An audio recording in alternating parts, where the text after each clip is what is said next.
Barcelona zum Rennen 5 der Saison 2001. Hier im Fahrerlager fragt man sich, hat Ferrari das Tief überwunden? Kann BMW Williams so stark weitermachen wie im letzten Rennen? Es ist ein königliches Rennen hier in Barcelona. Murray Walker and the team introduce live coverage from Barcelona. It's the Formula One Spanish Grand Prix.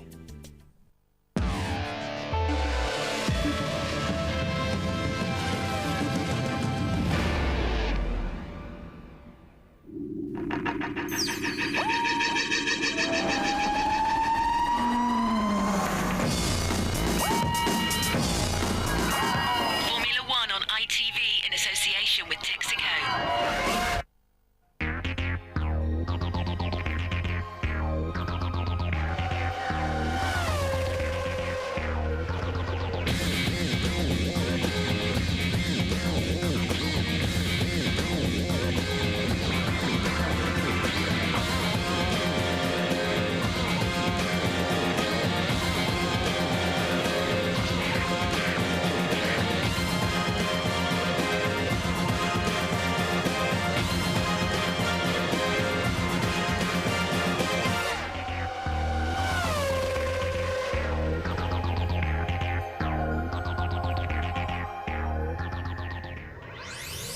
Feels like the sunshine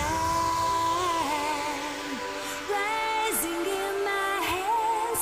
Feels like the one time sunshine. Feels like a fine time sunshine. Give me sunshine.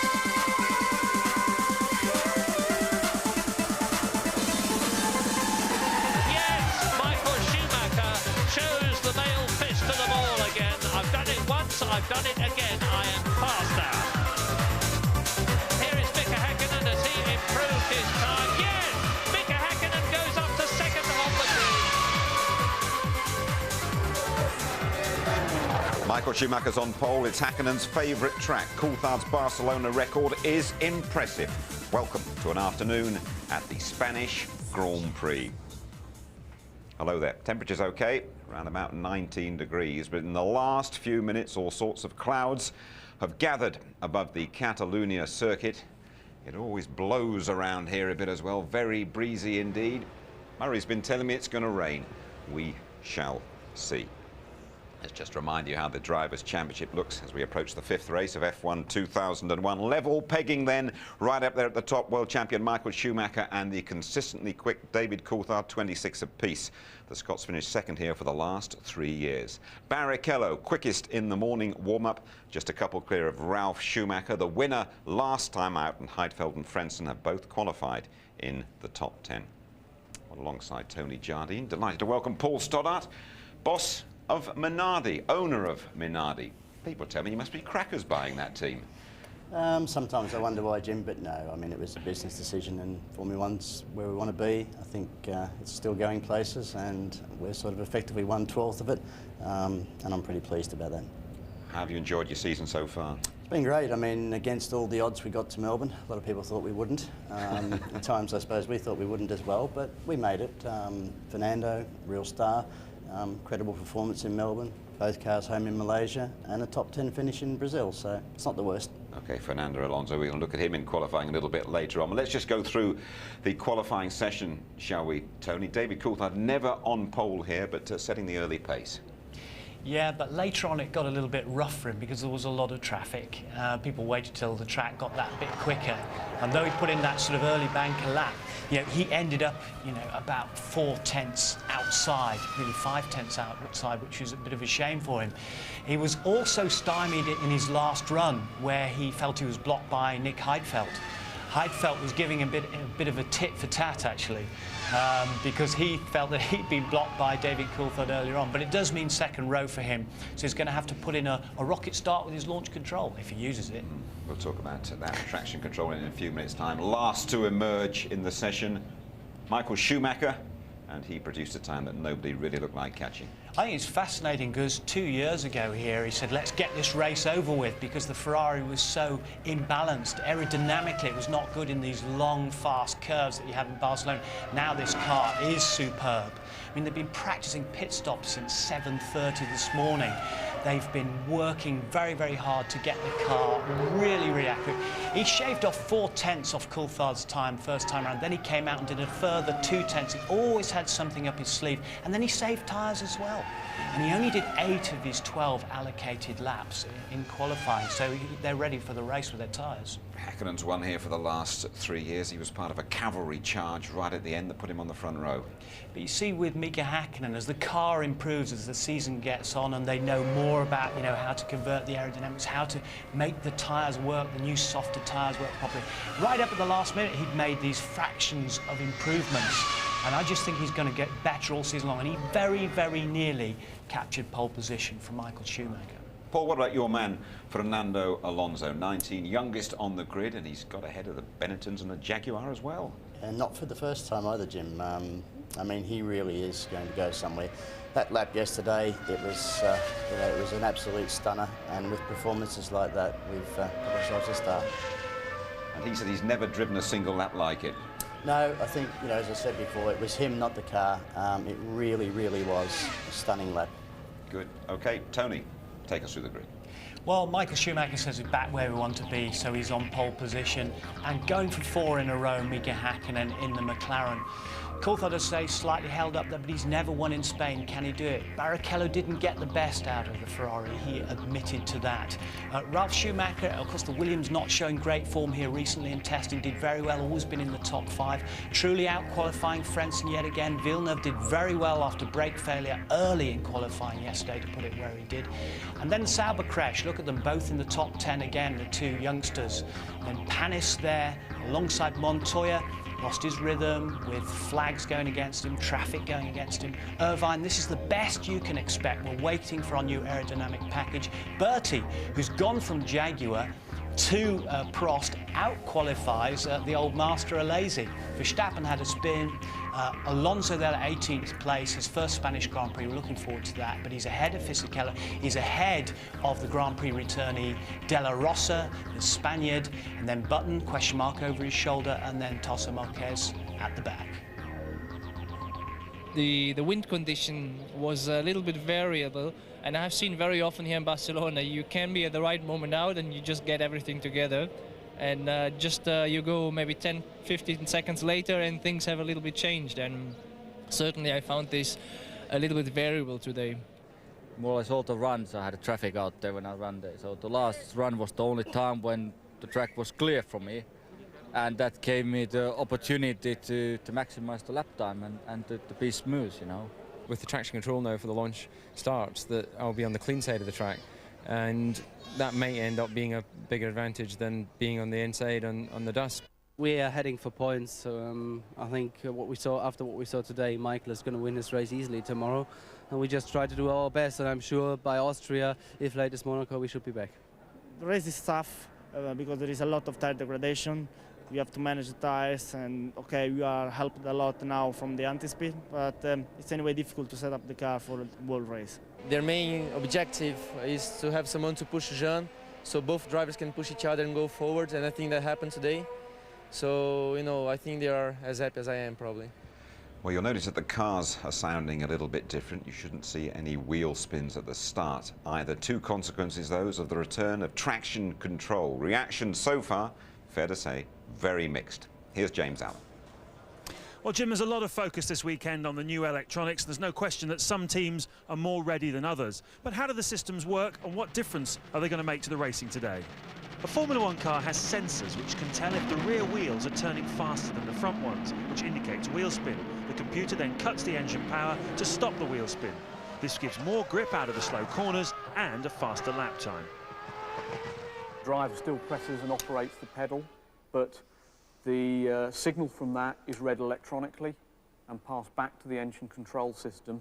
Now, obviously, we can now modify that, so although the driver may have it pressed fully down, we can change what happens from the engine point of view. We didn't have a lot of time to develop it, so we feel we are probably using it at the 60%, but it's probably the same for everybody at the moment. when the tire wear goes down, obviously traction control is extremely important to have in a car. Starts will never be the same again thanks to launch control, which synchronises the throttle and clutch and gets the car off the line. Good systems work at the touch of a button, but not everyone will be using them today. If you do a very good manual start, it can be as good, maybe even better than an electronical start. The electronic start is only much more consistent. This is the basic point. The thing that gives me a little bit of hope is that with the traction control now for the launch starts, that I'll be on the clean side of the track, and that may end up being a bigger advantage than being on the inside on the dust. So what effect will all this have on today's race strategy? Well, the key here in Barcelona is the tyres. You've got to preserve them, and traction control will certainly help to preserve the rear tyres. It's an extremely abrasive track. Most teams will do 2 stops of the cars, but the key is making the timing of the pit stop earlier rather than later. New tyres can be worth a lot round here. Now, we saw Ralf Schumacher and Mika Häkkinen switched off their traction control systems for qualifying yesterday, but my hunch is that anyone who's got a system that works well will be using it today and will get an advantage from it. OK, Paul, you're not going to be using traction control. Why is that? Well, I certainly said I wouldn't be, Jim, but looking out this window at this weather, we might be making some last-minute adjustments. Really, it's an advantage for a wet or a wet to drying track. In the dry, in a perfectly clear day, not too much advantage. Overall, what do you feel about it? I'm sad by it. I think really most of the drivers would prefer not to use it, but it's certainly cleaned up any misgivings in the sport. So from that side, it's very good, but I'm not a great supporter of it. I think the World Championship is for the best driver, and the best driver should drive the car naturally. Just explain your approach to the season. I remember you saying to me in Australia, 1 single point. That's all we want. What difference would that make to you? It makes a lot of difference financially to us, and obviously from a motivational point of view, it would be fantastic. Just tell us about that financial difference. Well, the financial difference is several $1 million in, simply put, TV money from the position, if you're in 10th or 11th or 12th, the top 10 share the spoils, far more better than the last 2. And what about your engine? Have you got a good enough engine in the car at the moment? Are you going to get another one? Well, we've obviously got an engine that's performing very credible. I mean, for Fernando to be 2.8 seconds behind Schumacher, given their budget, our budget, you know, if people think about that, we haven't done too badly. But we're down on horsepower. We need another 50 horsepower, and we know exactly what it's going to take to do it. And yes, we are talking to a couple of engine manufacturers about solving that problem sooner rather than later. Right, you're going to lob in a couple of names for us while you're here, are you? How did you hear yesterday, Paul? No, I can say that they are existing engine manufacturers that are already on that grid today. So hopefully we'll be able to announce something in a couple of races. I think Eddie Jordan has been the last sort of privateer to break through into Formula One, and it's a big corporate business now. Can you really do it on your own? I think we can. I mean, I think we've proved a lot just by getting to Melbourne, and our performance since Melbourne hasn't been too bad. I mean, we didn't have the best race in Imola, but it was always going to happen at some point. We're okay. I mean, the field this year have closed up, and traction control will make them close up even more. I think given where we've come from and where we're heading to, our 5-year strategy, yeah, I believe we can do it. Germán Alonso, who we've spoken about from Oviedo, have you got him signed up for next season? We've got him signed for next year, and obviously 2003 he's a Renault driver. However, for this year, next year, and the only clause on his contract for next year is to give him a good engine, and that's what we're working towards doing.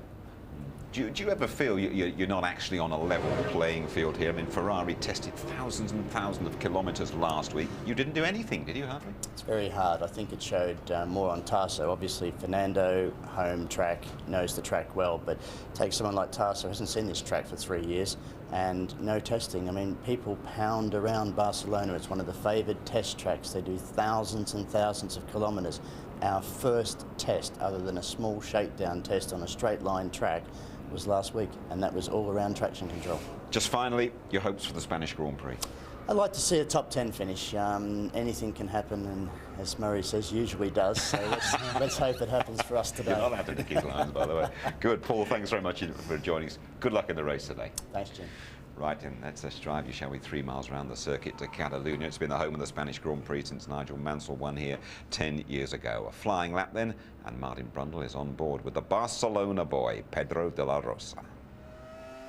On board the Jaguar then, here in Barcelona. Let's take a look. The long, gently undulating straight down towards turn 1, 190 miles an hour. Move to the middle, it's slightly less bumpy, but be on the left-hand side, and you can brake amazingly late for some reason, down to just 75. Try to catch the curb on the inside. De La Rosa just missing it there, and you're into turn 3. You should be able to take this almost flat out. Oh, and the Pussycat wagging its tail. Now he needs to move to the white line on the outside, ready for turn 4, 175, just before braking, 75 through the middle. Tends to be a little bit of bouncing and bumping through there. He's working hard on the steering wheel and catapult down into turn 5. Brakes slightly earlier because of the downhill. Once again, not quite connecting up with that apex.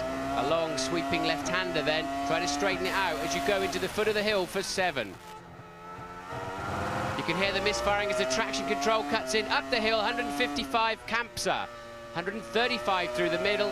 Look for the curb on the outside and gently take the car over to the right-hand side. Over 180 miles an hour once again. Brake very late. You've got to shift down 5 gears. Just 50 through the apex. Try to stay to the inside. Once again, the traction control helping the car launch towards turn 11. 60 through the centre. You can't get on the throttle as early as you want. You have to be patient. It's too bumpy initially. Now a sweeping right-hander through 12. A big confidence lift there for De La Rosa. And the final great corner. 135 through the middle. Very heavy on the steering. Not much space on the exit. Over the start-finish line now. Just over half an hour to go to the start of the Spanish Grand Prix. There is rain coming in from the hills, and look at those flags swirling around. It's going to be very interesting indeed if that rain arrives within the next half an hour. Okay, now it's time to enjoy an in-depth conversation with one of the great British stalwarts of Grand Prix racing. You'd have seen him many times staring at the timing screens this weekend. He has spoken to us at length for the first time. Yeah, Murray has got his man.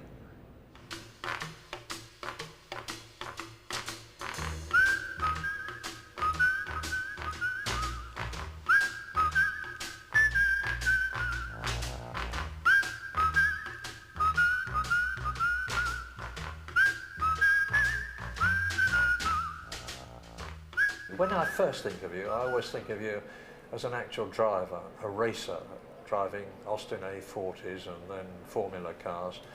But you moved to become what I can best describe as a wheeler dealer, a buyer and seller. Is that because, were you driven to that, or do you? No, not at all. I was very unsuccessful and dangerous in racing cars. I did very few races. I had no money, so I thought I'll work very hard for a year or two, buying and selling racing cars, because at that time England was and very much still is the centre of many, many racing cars and components for them, engines, etc. So I had contacts. The Europeans I raced with didn't. They looked to me to help them supply everything, which I did. Made some good money, but someone called Piers Courage got in my ear when I had a little bit of money in the bank and persuaded me to buy a car for him.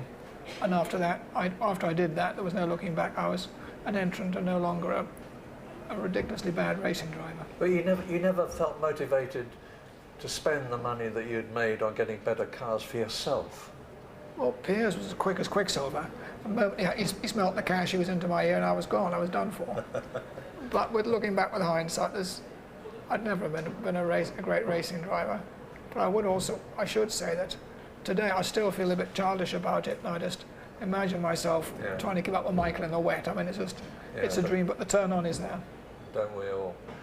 Frank, in your long career, you've had 2 dreadful blows in Formula One: the death of your great friend Piers Courage, who you brought into Formula One, and the death of Ayrton Senna, driving for your team. Now, how on earth, as a team owner, do you cope with that?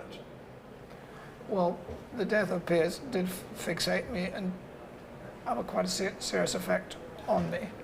But I was so committed financially to Formula One that I must truly say that I never seriously considered stopping. I had nothing else I could do.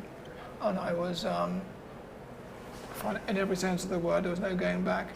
With Ayrton, the same applied in a greater sense, because at that time Williams was quite a substantial company, 250 employees, I guess, with major commercial obligations. Well, you've been gigantically successful, starting from nowhere. 9 Constructors' World Championships, 7 Drivers' World Championships.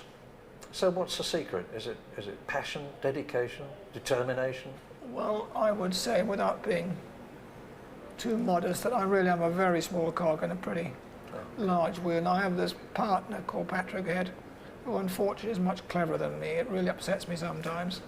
But he is just a remarkable individual. He is driven, and he's at motor racing now, or Formula One, is very much, until the race starts itself, an engineering exercise. I am not an engineer, Patrick is, and he has assembled around him a group, and always has had around him a group of very clever young people who are also passionate, like him, like me, about what they do and what they live for, and that's been the motor. It's a bit of a cliche in the business, but they all say that the one who's closest to your heart is the rough, gruff, tough, outspoken, determined Alan Jones. Is that a cliche, or is it true? There is a considerable but not total amount of truth in that Alan Jones was, in age terms, a contemporary of myself and Patrick. Oh, yeah. They were the early days of the team, and you always tend to look back as you get older and think, oh, those are the days. But one has fond memories, and of course he represented or helped bring us our first World Championship title. And life was certainly less complicated then. So he was a man's man. He liked his beer and told a good joke. Loved to fight, not us, but with us, but Alan never shirked a fight anywhere. Got into a lot of trouble in his time, but he was a man we admired and enjoyed. I remember he actually had a punch-up literally somewhere and drove for you with a broken finger, didn't he? Well, I know the details, but I'd best not present them on your amazing programme. But essentially, he picked a fight with two people when he thought there were only one, and they were both bigger than him. And he arrived at Monza for the 1981 Italian Grand Prix, when he could still just have got the title with a broken thumb, unfortunately, on his gear change arm. He still finished second, but he could have won. Now, I talked about you having had two terrible blows with Piers Courage and Senna. You had a terrible blow yourself 15 years ago, that disastrous crash at Paul Ricard with you driving, and you've been confined to a wheelchair ever since. Has that not inhibited you at all, or has having the team motivated you to try harder? Well, the first thing to remind you is it was totally my fault. It was just the inevitable result of 27 years of hooligan driving. And it's probably a godsend for other road users.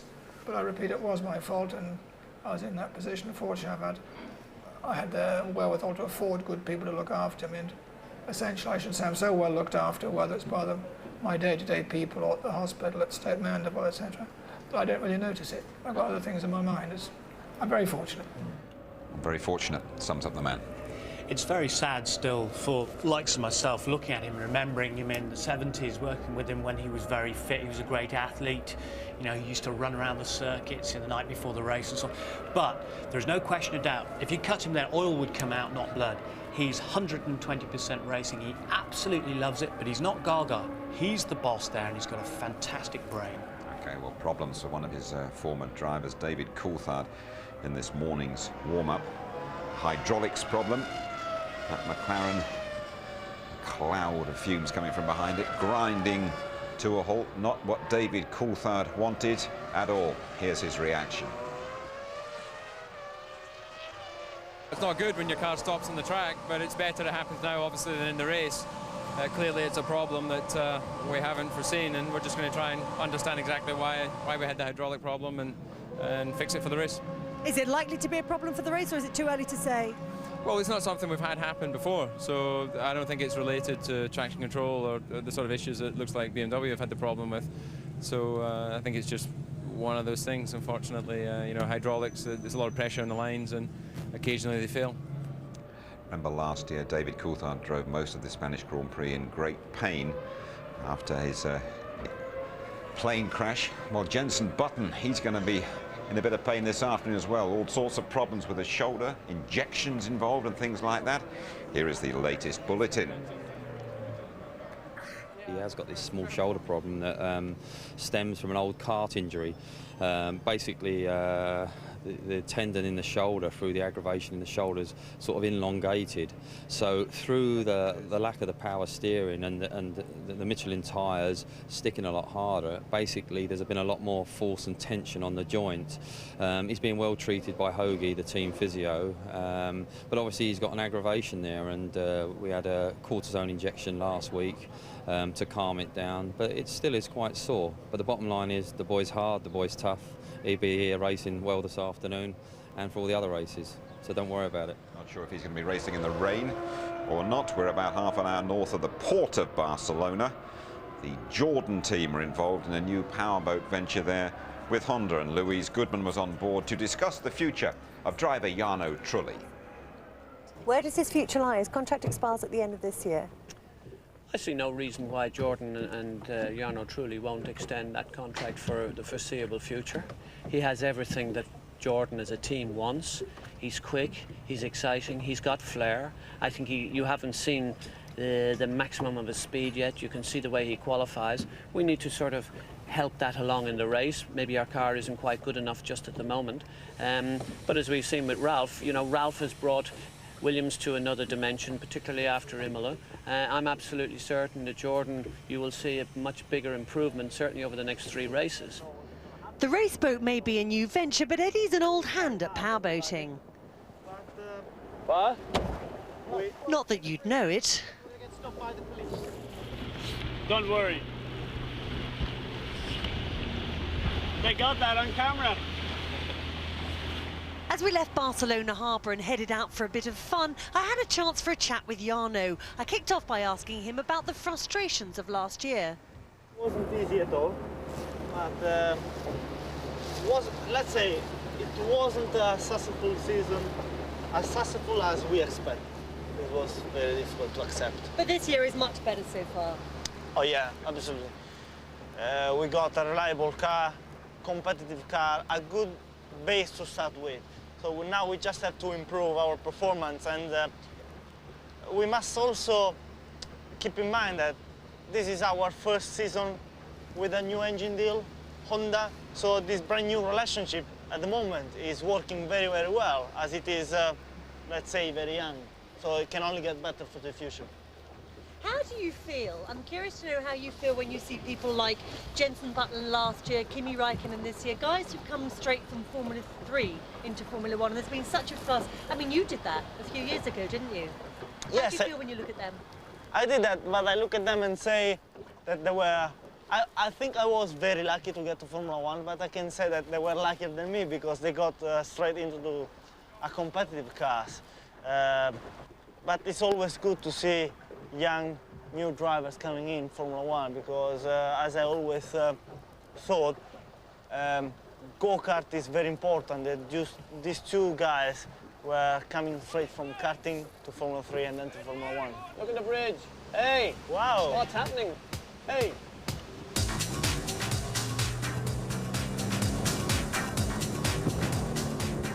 Hey, oh, are you sure about this machine?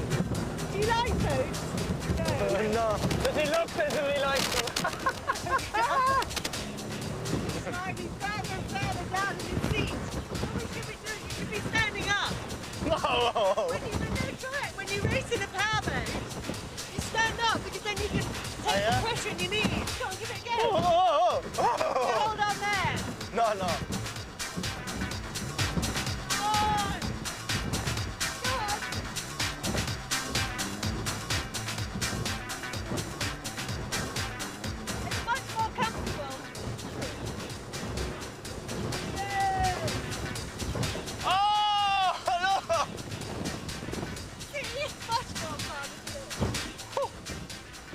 Different conditions here. Cloudy, windy, could be rain on the way. It hasn't stopped royalty and celebrities turning out, though. King Juan Carlos. Martin Brundle took him for a spin a couple of seasons ago with Eddie Jordan. Michael Douglas and Catherine Zeta-Jones are here as well.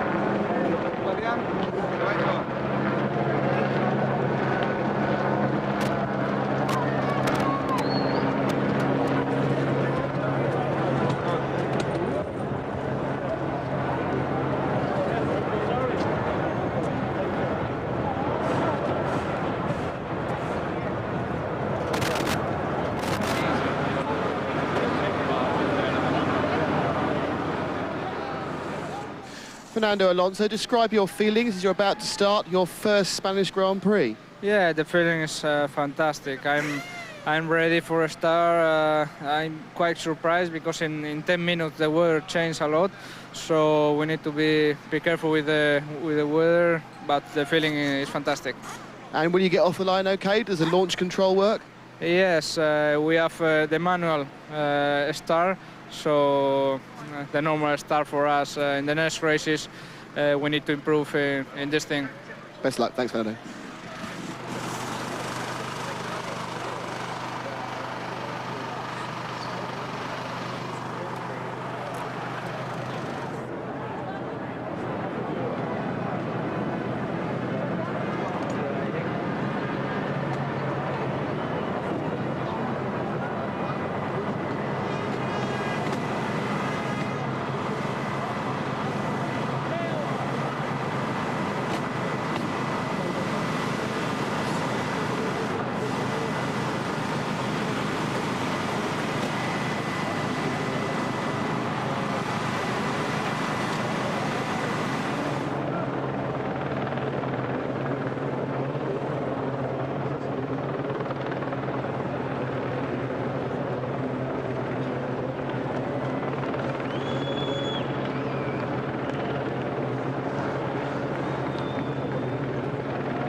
Back with us in Barcelona, the motor racing world was shocked and saddened by the death of Michele Alboreto.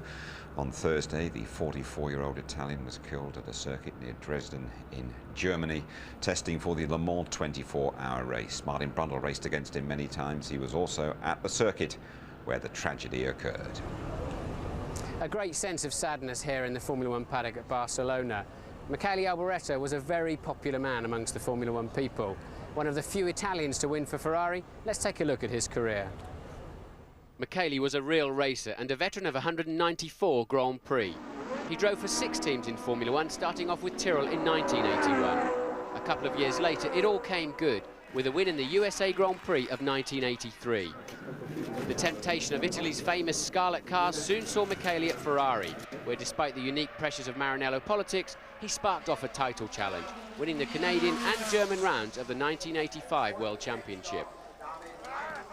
Together with teammate Gerhard Berger, Alboreto drove the Tifosi wild with a 1-2 finish at Monza, even if he would eventually lose out to Alain Prost in the title race. After spells at Arrows and Lola, Michele ended his Formula One career at Minardi, and he still had it. Michele Alboreto, the veteran ex-Ferrari driver, is back in the points. I say back because he hasn't been there for a very, very long time. The desire to race burned as brightly as ever, but just too often the cars weren't up to it. Alboreto moved to sports cars and won at Le Mans in 1997. Audi would be his last team before fate intervened and motorsport lost a great driver. We were due to compete against each other in just a few weeks' time at the Le Mans 24 Hours. We'll miss him there too. Several of his former colleagues wanted to pay tribute. Well, he was a real gentleman. I mean, this was the real memory I have of him. He was a straightforward guy, always friendly, always nice, did a very good job in racing. And it's very sad that he had this accident. It's not too long time ago that he asked me to come and drive with him long distance races, and I say, no, Michele, I have a new job, I like my role. And he says, Gerhard, we need to race again. You know, it's you and me from the same generation. And I say, no, I don't want anymore. So really, I'm very sad that this happened. I raced against him in '79 in Formula 3, and he was always what I call a gentleman, and you don't have too many. I mean, I can think about, without telling names, maybe 4 or 5 that I met in 20 years, and he was one of them.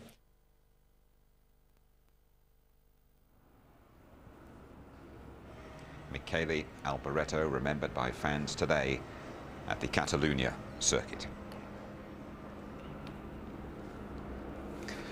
Well, it's 50 years since the first Spanish Grand Prix. It's fair to say the race has moved about a bit, but it has provided rich pickings for British drivers and for British teams as well. The Spanish Grand Prix is one of the oldest races in the Formula One series, and it's been held at no less than 5 different circuits to give us some truly memorable races. None more so than James Hunt's first ever win for McLaren in 1976, his championship year. He won the race at Jarama near Madrid, only to be disqualified because his car was just a few millimetres too wide. 5 years later, in 1981, the last time the race was held at Jarama, it was one of the closest and most dramatic Grand Prix finishes of all time. Gilles Villeneuve's turbo Ferrari was slow on the corners and he held everyone up.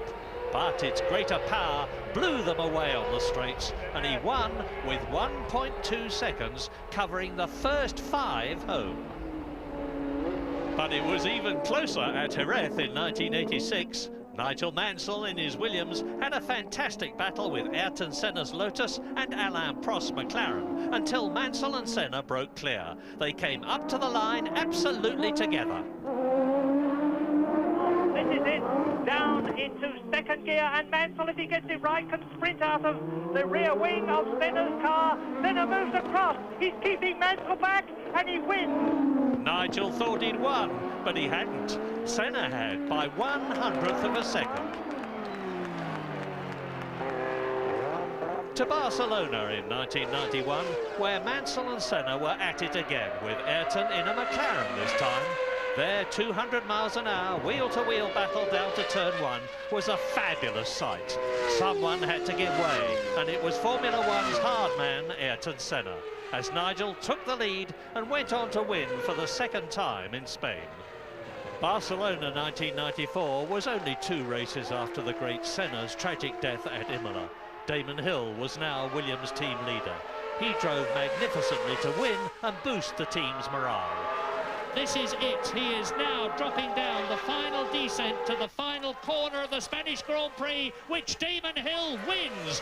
But Michael Schumacher's drive was equally impressive. Jammed in 5th gear, he finished an incredible 2nd. I've seen some masterly drives in my time, but none better than Schumacher's in the 1996 race. In awful weather, he made the rest look like amateurs as he drove away to win his first race for Ferrari by 45 seconds. And Michael Schumacher wins the Spanish Grand Prix after an absolutely superlative drive. It was one of the greatest wet weather drives of all time. But it's been McLaren all the way for the last 3 years, with 3 successive first and second places at the Barcelona circuit for Mika Häkkinen and David Coulthard. And last year, a brilliant drive by Coulthard, only 5 days after being in a tragic air crash. David's on top form, and if he can win this year, he'll lead the championship. And if he does, he will be in good voice. Mario, I think limbering up now for the start of the Spanish Grand Prix, just under 10 minutes away. 1 or 2 home drivers for the fans to cheer on as well. Let's join Louise. Hello Jim, hello everybody. The atmosphere has always been a bit lacking at this Grand Prix, but I have to say that seems to have changed this year. I've never seen the grandstand so busy. The fans have turned out in force, undoubtedly to support this man, Pedro de la Rosa, making his return to the grid this weekend. You've seen some of the glitterati here this weekend. The King of Spain has just been down to wish Pedro well too. It may be getting a bit gloomy up there, but down here on the grid, the atmosphere is really hot. Thank you, Louise. So then, can Michael Schumacher deliver? He's the only Ferrari driver to succeed in Spain for 20 years. Could we be in for a hack attack? The Finn chasing an unprecedented 4th successive victory. How about David Coulthard? Is it his turn this time round? Are we going to see more San Marino magic from Ralf Schumacher, another surprise perhaps from Trulli, Frentzen, or the 97 winner Villeneuve. Above all, will it rain? Stand by for the Spanish Grand Prix on ITV.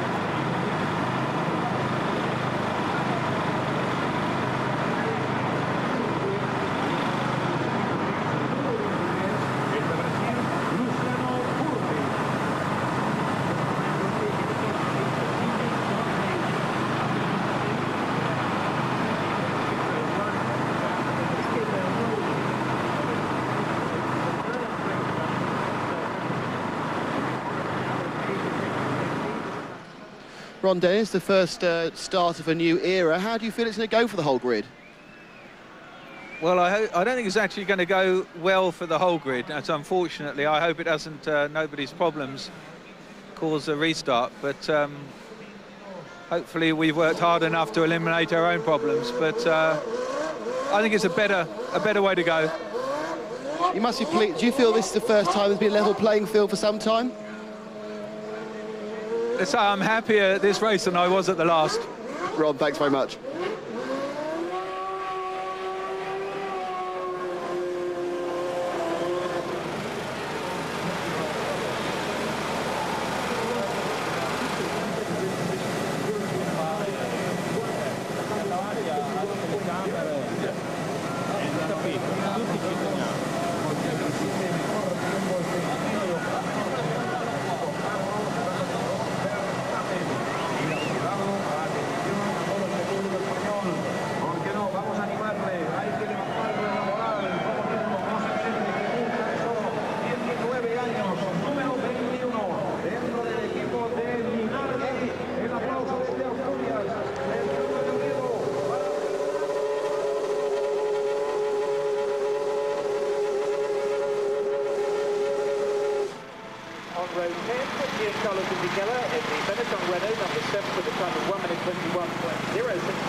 You're about to see the fifth round of the 2001 Formula One World Championship, the Spanish Grand Prix at Barcelona's Catalunya circuit. 65 tiring laps over the next hour and a half, described by Martin Brundle and Murray Walker. Now then, Murray, I can't argue with your wet weather forecast at the moment.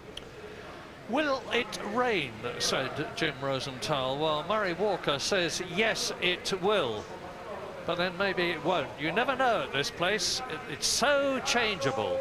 You've heard the drivers and the team managers saying you never know what's going to happen at the Catalunya circuit from one 10-minute period to the next. And look at those skies now. When we came here this morning, it was clear, blue skies, bright sunshine. The forecast, for what it's worth, is that it is going to rain. And if it does, of course, this will be a terrific bonus for the people who are using traction control. You've heard a lot about that. You assume that they're all using it. Well, they're not necessarily. Some of the teams, and I think the Williams BMW in particular team, are in doubt about whether they're going to use it, because Williams and BMW have been pretty unhappy with their traction control so far. We know that Mika Häkkinen hardly used it at all for his sensational lap, which gave him second position on the grid at the end of the qualifying period yesterday. We know that Michael Schumacher and Rubens Barrichello are pretty happy with their system, but it really is a journey into the unknown now. Yes, I'm expecting some problems on the start today, Murray. Just watching the drivers at the end of the pit lane as they've been trying to get to grips with the new systems through the weekend, they've certainly, some of them, been struggling. Mostly the guys actually in the second half of the grids, but the Ferrari system seems to need... Sorry, I'm a little bit out of breath, I've just run a long way. The Ferrari system seems to need a long time. It's quite a long process they go through, but the cars are getting away well. But it surprised me to see Michael Schumacher finding the need to stop at the end of the pit lane when coming to the grid to do yet another practice start. And he's done it so many times too in the qualifying and the practice days. And you put a lot of energy through the transmission drive shafts and that, so you need to be a little bit careful, especially with the clutch, of course. But the other thing, Murray, is that in practice there was a problem with the weighbridge, it seems, and a lot of the cars were coming in at over 10 kilos overweight, which is about 3.5 tenths of a second around this racetrack. And it seems to me that those that were weighed were able to take 10 kilos of lead out and others weren't. So I think the grid probably doesn't fully represent the speed of some of the cars. So the first four, I think, are going to be very close. Well, we will as ever see, but at the present moment it would seem that most of them are going to use what they call launch control, where in effect the driver presses a button and the system takes over at the start and blasts him off towards the first corner. 14 corners on the circuit. Michael Schumacher there is a double winner. You saw earlier on his incredible win at Barcelona in '96 when it was wet. He won the previous year for Benetton. Look at that, you see. That hill is just over my left shoulder, and those clouds are getting lower and lower. And when this race starts, if rain comes down and damps the circuit, they are on what we still call slick tyres, although they're grooved tyres these days to put less rubber on the road. There you are. You can see Mika Häkkinen's tyres, or you could just a moment ago. Mika Häkkinen has won this race for the last 3 years. David Coulthard has been second. There he is for the last 3 years. It's very much a McLaren circuit. They were dominated by Ferrari for the first 2 races this year in Australia and Malaysia. They made their comeback in Brazil, and Ferrari and McLaren are very, very close. There is Spain's man, Fernando Alonso, in the European Minardi. He qualified a magnificent 18th, and Rubens Barrichello's Ferrari comes off the jacks, and we wait now. It's just a matter of seconds before the parade lap. Now, I'd imagine they're going to switch off their launch control systems and try and lay as much rubber on the track as they can. Those are the thinking about it anyway, trying to get a bit more rubber down, because although they've got traction control, launch control, that is still a mechanism to control or minimize wheel spin. If you can stop the wheel spin happening in the first place, or to a lesser degree, you want to do that. So I'm expecting some of them, those that are thinking. And Coulthard's got a problem. Coulthard is not moving. Oh, now this means that David Coulthard, if all the others get past him and David Coulthard doesn't start, it means that he will have to start from the back of the grid. And this is the man who, with Michael Schumacher, is leading the World Championship. Drama, to put it very mildly indeed, and just about the worst thing that David could have hoped to happen. Well, he wouldn't have hoped it would happen. It's really, really bad news for the McLaren driver. Yes, and the team would not be allowed onto the grid to start him up until the whole pack had gone past, so Coulthard will start from the very back of the grid. And after all that work, all the testing, practice, qualifying, it's all been wasted. Now, there was a ruling, Martin, that if they could get their position back safely by the end of this parade lap, they could adopt it. No, not if you've fallen completely to the back of the field. If you get away slowly, Murray, and you're in the pack still, you can resume your normal grid position, but not if the whole pack has gone past you. Well, of one thing you can be sure, David Coulthard is a fighter. He's not going to take this line down. He's going to come up behind Tarso Marquez in the European Minardi, who was due to start last. And then he'll have to get past Jenson Button, De La Rosa in the Jaguar, who's starting 20th on the grid. Fisichella, who is 19th and was very late out on the grid on the Benetton Renault, incidentally. And there's the yellow flags waving at the top left of the screen there. Coulthard clearly, as he put it in first gear, ready for the dummy grid, if you like, to go round to the start proper. He has stalled the engine for whatever reason, and that's going to cost him dearly. It'll be difficult for him to get on the podium today. Points may still be a possibility because of the speed of the car that he's driving, but overtaking around here is a nightmare. Onto this very long pit straight, you can see now it's a 135-mile-an-hour corner, and you just can't follow closely enough to get a good run at the car in front of you. Now, what this is going to mean, a tremendous bonus for Ralf Schumacher, who is 5th on the grid in the Williams. There's David Coulthard coming up to take his position. And remember what an absolutely fantastic start Ralf Schumacher had in the last race of the year at San Marino, when he went into the lead by the first corner. Now, he's got a spare space in front of him. At the present moment, he's just got Rubens Barrichello, Hakkinen and Michael Schumacher, and Ralf Schumacher is a lightning starter, so watch the right-hand side of the grid when you look down the 2 rows. Several years since Coulthard will have started anywhere near the back of a Formula 1 pack, and he's got to go for it, but he's got to be so careful not to trip over. Go, go, go in Spain now. Michael Schumacher gets away, Mika Hakkinen is second behind him, Rubens Barrichello is in 3rd place, Jarno Trulli is challenging, and sure enough, Ralf Schumacher is right up there. He is 3rd from 5th on the grid. Ralf Schumacher in the Williams BMW moves up, and Barrichello is dropping back. In fact, he's passed Schumacher again.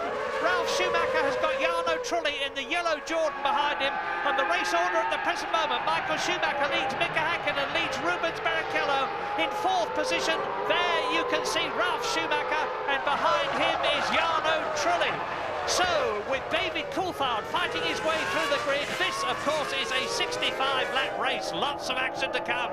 Yes, and Coulthard had a reasonable start at the back. The man who just did not get off the line is Frentzen. He got away plumb last, thank God. Nobody ran into the back of him. So it looks like Frentzen's launch control didn't function, or he hadn't got it plugged in properly, and he is running well behind. But also now I notice, I think Coulthard is at the back of the pack. He's obviously tripped over somebody. James. Complete chaos here in the McLaren garage. They're only coming back with the pit equipment. It's all been flung aside, and they're all down there ready now for Coulthard with a spare nose. He's had an incident. I think the front wing's been damaged. All kinds of parts and bits thrown everywhere, trying to get ready. They are now ready for David Coulthard, though. What a dramatic start. And I think Frentzen had some problems as well off the start line, guys. Thanks, James. Well, rotten luck for David Coulthard. It's looking very tough indeed for him as Schumacher goes through. Hakkinen back on form. It is 8 races since Mika Hakkinen won a Formula 1 Grand Prix. He's hungry for victory because he's well down in the pecking order in the World Championship. He's in 7th position. He's only got 4 World Championship points in comparison with Michael Schumacher and David Coulthard on 26. And David Coulthard, he comes into the pits right in front of me. David Coulthard comes into the pits. I'm looking across at him now, and the McLaren mechanics working furiously. You can see the back of the car up in the air. There's a new nose going on at the front. Martin. About 19 seconds to change that nose. It's got some special fasteners to enable them to do it properly, but of course carries a massive load from the front wing and the downforce, so it has to be fixed on securely. And well, we didn't see who he tripped over, but Coulthard clearly had a fine start and got into sort of 2/3 of the way into the pack by turn 1. It's clearly run into the back of somebody. Yeah, and he has to tour out of the pit lane, of course, because there's a mandatory speed limit there, which you must not exceed. And if you do, you get a 10-second penalty, plus the time it takes you to slow down and come in, and then speed up and get out again. Meantime, on lap 2, you're looking at the 2nd place man, Mika Hakkinen, who is sandwiched between the 2 Ferraris of Michael Schumacher, 0.6 of a second ahead of him, and Rubens Barrichello 1.4 seconds behind him.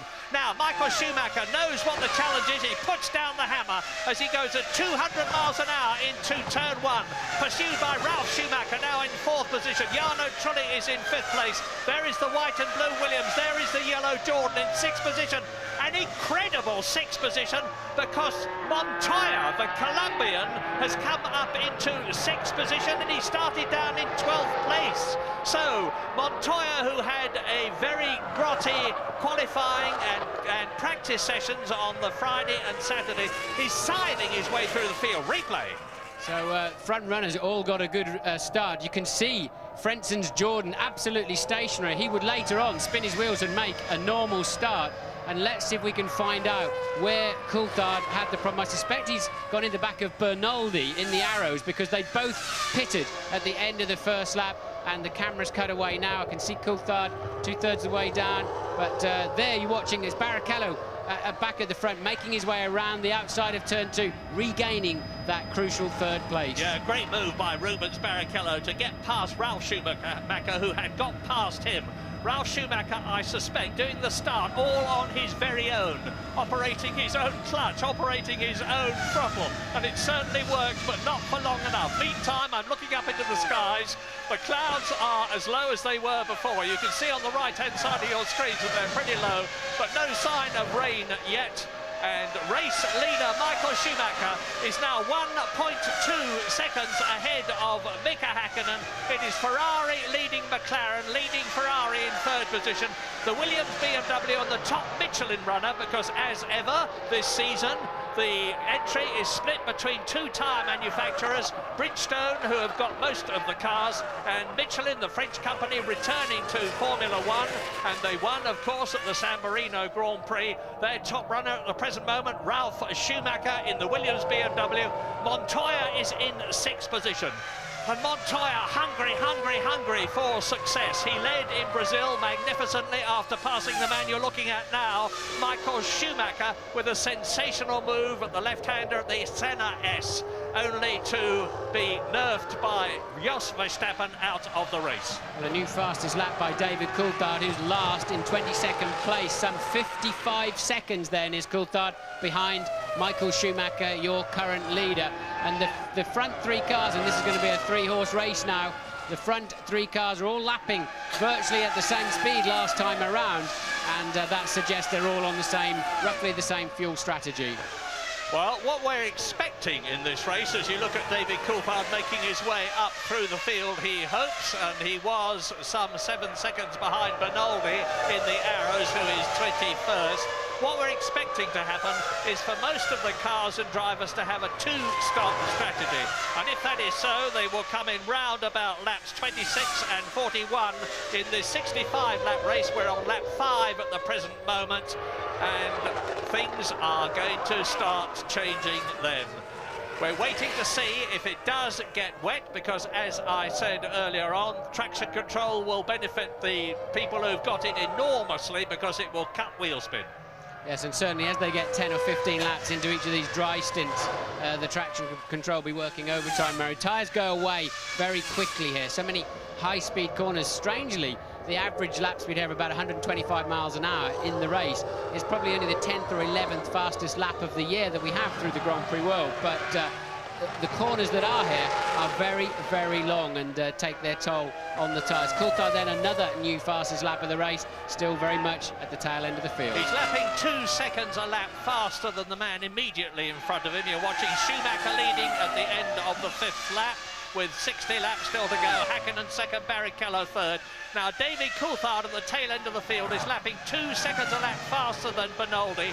He's 5 seconds behind him at the present moment, so in a couple of laps or so, he's going to be on the tail of the Arrows and surging past it. And then he's got to tackle Tasso Marquez in the European Minardi. Yes, so Jenson Button having another miserable day so far, sadly, down in 19th place in the Benetton, already half a minute behind the race leader is Jenson, and really he's just going through a dismal period. 1/11th race distance, race order as you look at David Coulthard. Now you can see this is a replay. The front wing is totally missing off the... And look at it, tucked underneath.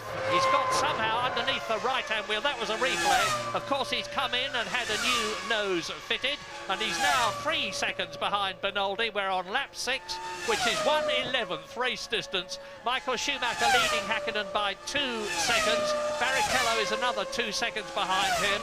Ralf Schumacher is lapping in the Williams in 4th place at about 1:23.4. That's about 1.5 seconds slower than the race leader. Jarno Trulli in the Jordan is in 5th place, and Montoya is holding on to that 6th position, and Montoya is about 1.5 seconds behind Trulli.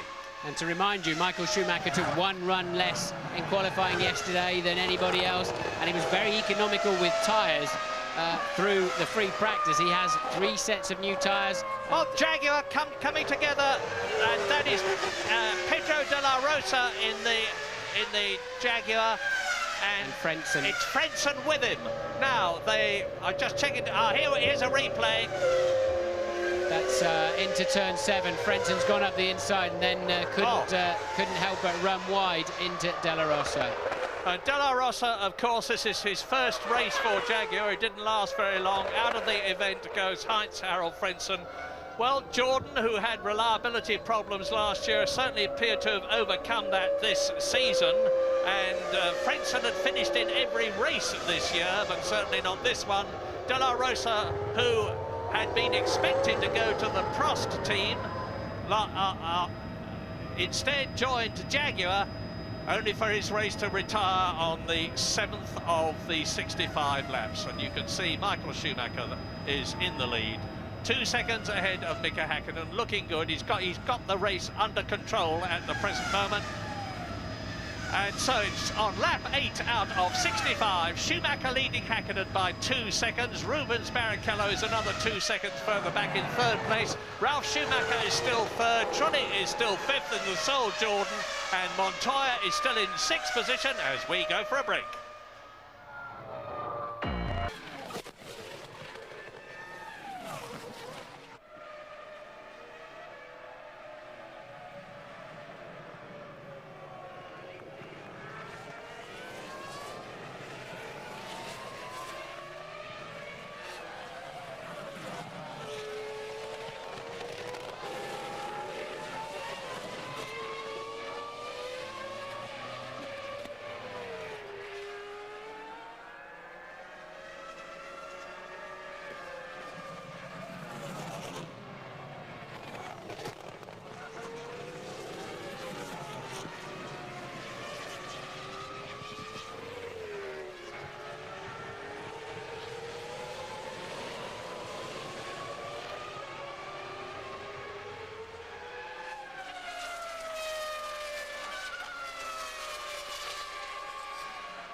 Lap 9 out of 65 in Spain. De La Rosa and Frentzen have collided, are both out of the race. De La Rosa in the Jaguar and Frentzen in the Jordan. And you were looking at David Coulthard, last man in the race at the present moment as a result of not being able to get away on the line. He's caught Enrique Benoldi, who is in 19th place and is now past him. And Michael Schumacher on lap 10, and Benoldi out of the race. Now that's yet another retirement. Frentzen out, De La Rosa out, Jordan out, Jaguar out, and now Benoldi in the arrows. And I wondered if they made contact. We didn't see anything. No, I think it's a technical problem for Benoldi on the side of the track, but it was significant. Coulthard caught him at 2 seconds a lap and then followed him for 3 laps until he broke down. So he's got his hands full coming through the grid. His next target is Tasso Marcus. That might be a bit easier down the straight. Then he'll be cruising up to Jenson Button. Meanwhile, up at the front, it's absolutely stationary at 1.8 second gap then. Mika Häkkinen very much keeping Michael Schumacher true and honest in these early stages of the Grand Prix, and that was new boy at Jaguar, Pedro de la Rosa, walking back. Mark Stewart, Jackie Stewart's son, in the mauve shirt there, looking at the monitor in the Jaguar garage, and Mika Häkkinen pursuing Michael Schumacher for all he is worth. The gap is staying, as Martin said, at a steady 2 seconds. Looks as though the Finn cannot do anything about the German at the present moment. Will the positions change when they come in for their pit stops for the first time? Who knows? Who knows also what sort of a strategy they are on. But at the present moment, it certainly looks as though Michael Schumacher has got the race by the throat. Here is David Coulthard. This is a replay. He's just passed Enrique Bernoldi in the arrows. And there it is, and off he goes. So Bernoldi pulls off the track. No drama there at all, except for him, of course, out of the race. So that's Frentzen retired, De La Rosa retired. Bernoldi is out of the race. David Coulthard is making his way up through the field. He will rapidly catch Tarso Marquez in the Minardi, who is 18th. But David's got a very, very tall order indeed. He desperately needs to get into the points. I remind you, as you watch Jenson Button here, and he's with Alonso in the other Minardi now. This is very significant. Button, who's got a shoulder problem, as you saw earlier on, has got past the Minardi. It's Fisichella. So Fisichella scrapping with Alonso, 15th and 16th, but it's still a very significant situation. When did you last see a Minardi chasing a Benetton for all it's worth? Yes, and Alonso is actually sandwiched by the Benettons. Fisichella there in 15th place, then Alonso, Jenson Button in 17th place. And Benetton, those of you who are wondering if they're ever going to get it right, the team that was so successful in 95 and 96 with Michael Schumacher, there is Jenson Button in the background. And news from Louise Goodman. Yes, I'm going to have a chat with Pedro de la Rosa. Pedro, a disastrous return to Formula One for you. Martin Brundle felt that was perhaps an avoidable accident. What was your view? Yeah, I just saw it in the very last moment, and when I saw it, I saw Heinz. I had nowhere to go. It was too late. I just tried to let him space, but it was too late. I didn't see him until when I was turning in. Then I turned to let him room, but he just touched my rear wheel, and then I went off. Thanks, Pedro. Fernando Alonso, that we were talking about earlier on, putting up a very brave fight indeed. When you think of the budgets that Benetton, Renault and European Minardi have got, it's a fantastic drive already by the 19-year-old Spaniard, the youngest driver in Grand Prix racing. Yes, interestingly, of course, he is contracted to Flavio Briatore in Renault at what will become the Works Renault team, and at the moment he's sandwiching the two Works cars, albeit they're running 15th, 16th and 17th. But Alonso, definitely a name you're going to hear a lot more of in the future. As you watch Mika Häkkinen approaching turn 1, and he's now on his 13th lap out of 65, pursuing Michael Schumacher, and was marginally quicker than him on the last lap, but it hasn't made any real difference. The gap is still 2 seconds a lap. Michael Schumacher will, of course, know exactly what the score is. Excellent radio systems these days. I wonder what the strategies are. Maybe James Allen can tell us. Well, Murray, I'm down in the McLaren garage at the moment, and I'm expecting them to come in for the first stop around lap 23 to 25. But just looking through, last year, Mika Häkkinen took a little bit more fuel on board at the start and went as far as lap 26. The timing of the first stop absolutely crucial here, and I reckon there could be a bit of bluffing going on as well. You might see some mechanics coming out with the tyres, making it look as though they're ready to do a stop, try and make the opposition blink first, as Martin would put it, and then going back in again. It's absolutely key when you put the new tyres on here, and as soon as we start to see a driver with new tyres on going substantially quicker than he did before, then that's when everyone will dive in. Massive drama last year, of course. Michael Schumacher leading the race from Mika Häkkinen. He came in for his first pit stop and got the lollipop man who lifts the board to tell him that all is clear behind him. Moved it a bit too soon. Michael Schumacher blasted out of the pits, as he was perfectly entitled to do, and took with him Nigel Stepney, the English chief mechanic at the time, and damaged Stepney's leg. They had to put a substitute refueler in for Michael Schumacher, and he made a bit of a mess of it second time round. And there's news from Louise. Yes, I'm with Heinz-Harald Frentzen. Let's get the other side of the story. Heinz-Harald, Pedro said he didn't see you until it was too late. Is that how it appeared to you?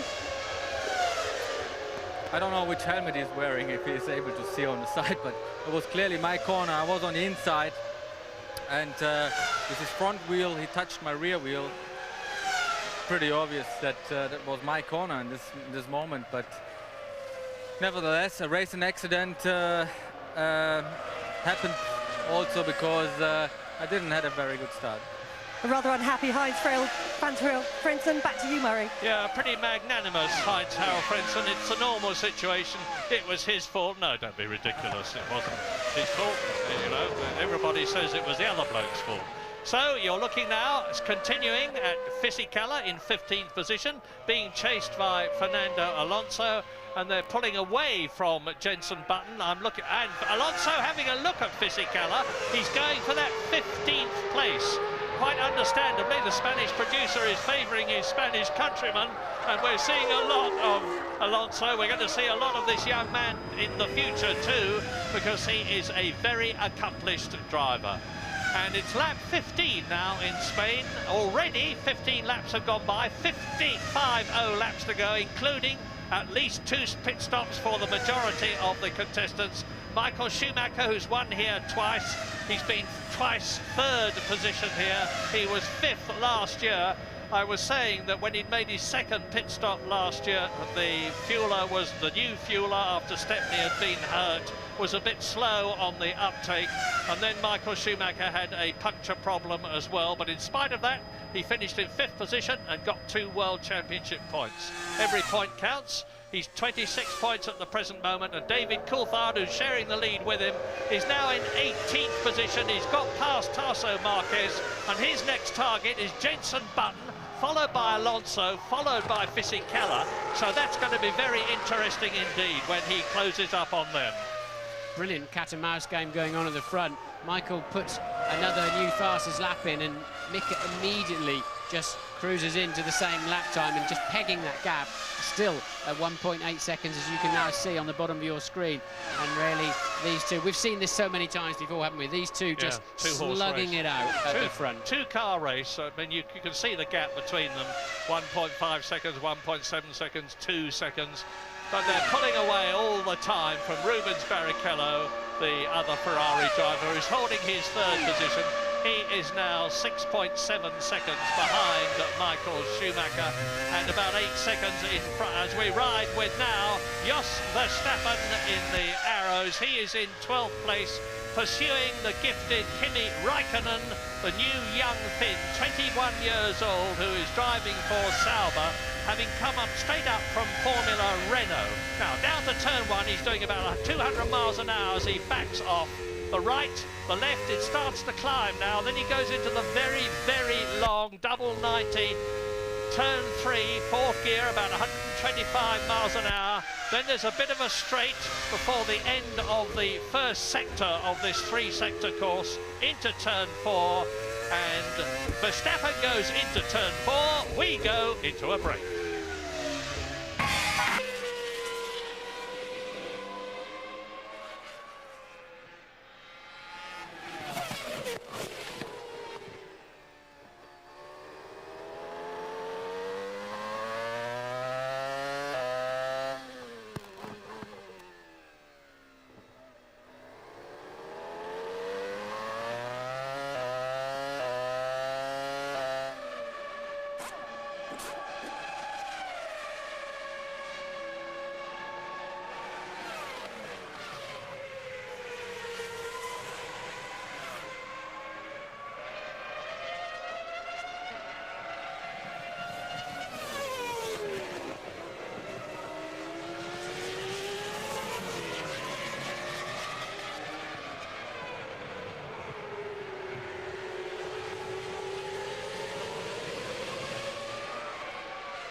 In the McLaren, as Michael Schumacher now is cutting his way through the field. He's just lapped Tasso Marquez on lap 18 out of 65. Marquez in the European Minardi is last, and there goes Häkkinen through to lap him. Now Häkkinen has closed up a bit on Michael Schumacher as a result of the German lapping the Brazilian. Yes, Michael's lost 9/10 of a second in the middle part of that lap. He'd previously put a couple of really hot laps in to build up to 2.3 second lead, now down to 1.6. And also Coulthard managed, Alonso made a pit stop. He's on a 3-stopper this afternoon. Coulthard then quite easily making his way past Fisichella. Next target, Luciano Berti in the Prost in 14th place. Coming up to 1/3 distance, Michael Schumacher leads the Spanish Grand Prix as in comes the Benetton for the first of its scheduled stops. Now Jenson Button is now last in the race. Fisichella has been passed and has still got Tasso Marquez well behind him, and Alonso, and out goes Jenson Button. That's his first stop. It was on lap 19 out of 65. Schumacher leads Häkkinen by 1.5 seconds. Barrichello 6.3 seconds third. Ralf Schumacher in the Williams BMW is 14.14 seconds behind his brother. Fifth is Jarno Trulli. We haven't seen Juan Pablo Montoya, the second Williams BMW driver, but he's very much in this race. He is in the points. He's yet to finish a Grand Prix, never mind score a World Championship point, and he will be desperately hoping that this is the time when he breaks his duck, scores a point, over the line goes Schumacher. Fastest lap of the race so far, 1:21.832, well inside the previous lap record of 1:24.2. So he's broken the lap record by some 2.2 seconds. The result, no doubt, of the superior rubber, because both the Michelin and the Bridgestone companies are running softer compounds here than they would have had at that time. And here is the other European Minardi. It's Tasso Marquez. Now Alonso has been in, so Marquez is clearly on a 3-stop strategy as well. Lap 20 coming up to 1/3 distance. Second, Mika Häkkinen, there he is, 3 times a winner. The last 3 years, in fact, 2000, 99 and 98, and his course, world champion in 1998 and 99. And he's chasing the current world champion, Michael Schumacher, and it is absolutely clear that McLaren have got their car right after the problems they had in Australia and Malaysia, the first 2 races of the year. And the people that were discounting Mika Häkkinen and saying he's passed it, well, it was so ludicrous that it was not even worth considering, but how wrong they were. Look, as Jarno Trulli now, 5th position in the yellow Jordan, has got Juan Pablo Montoya right on his gearbox. The Colombian is a real hard charger, and he is charging. Yes, we've seen Trulli locking up virtually every time we've caught a glimpse of him, and Montoya having a much stronger race than he has qualifying, in fact, than he has for a couple of Grand Prix now. So Montoya on a charge, and we know how aggressive he can be if he gets a half a chance of a pass. Yeah, Montoya, I remind you, started 12th on the grid. Now he has got well ahead of Olivier Panis, and look at the way he's sliding that car. People said you couldn't slide a car with traction control. I'm not sure whether Williams are using it. I suspect they're not. In which case it is a bit of right foot driving that Montoya is doing. He's also got ahead of Heidfeld in the Sauber, who's down in 8th position. He's got ahead of Jacques Villeneuve, who started in front of him and is now in 7th place. And Montoya is challenging Jarno Trulli from Italy in the Jordan. You saw him earlier on talking to Louise Goodman when they were out in the Jordan Honda Powerboat. But they're 2 seconds a lap slower than the leaders, and I can't help but think that truly, and who's that off? Ralf Schumacher. Ralf Schumacher, who was 4th. So, out of the race, he's not going to get back in the race. He's beached it. The bottom of the car, the under tray is resting on the gravel.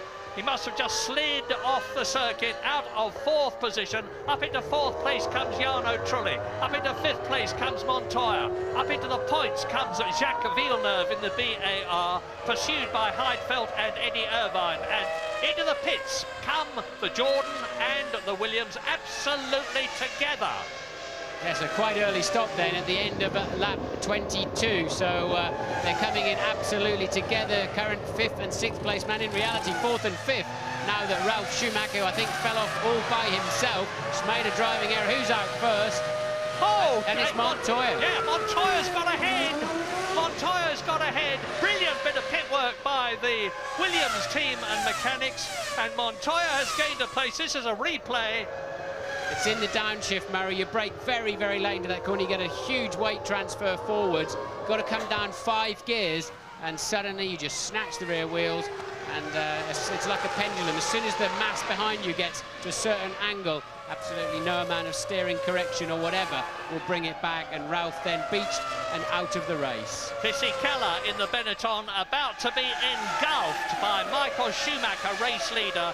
14th is lapped by 1st, and Mika Häkkinen is being held up because in front of Mika Häkkinen is the arrows there, you see, and he's passed it now, and now he has got to get past Fisichella in the Benetton as Michael Schumacher sprints away. The gap is still 1.8 seconds, or was at the end of the previous lap.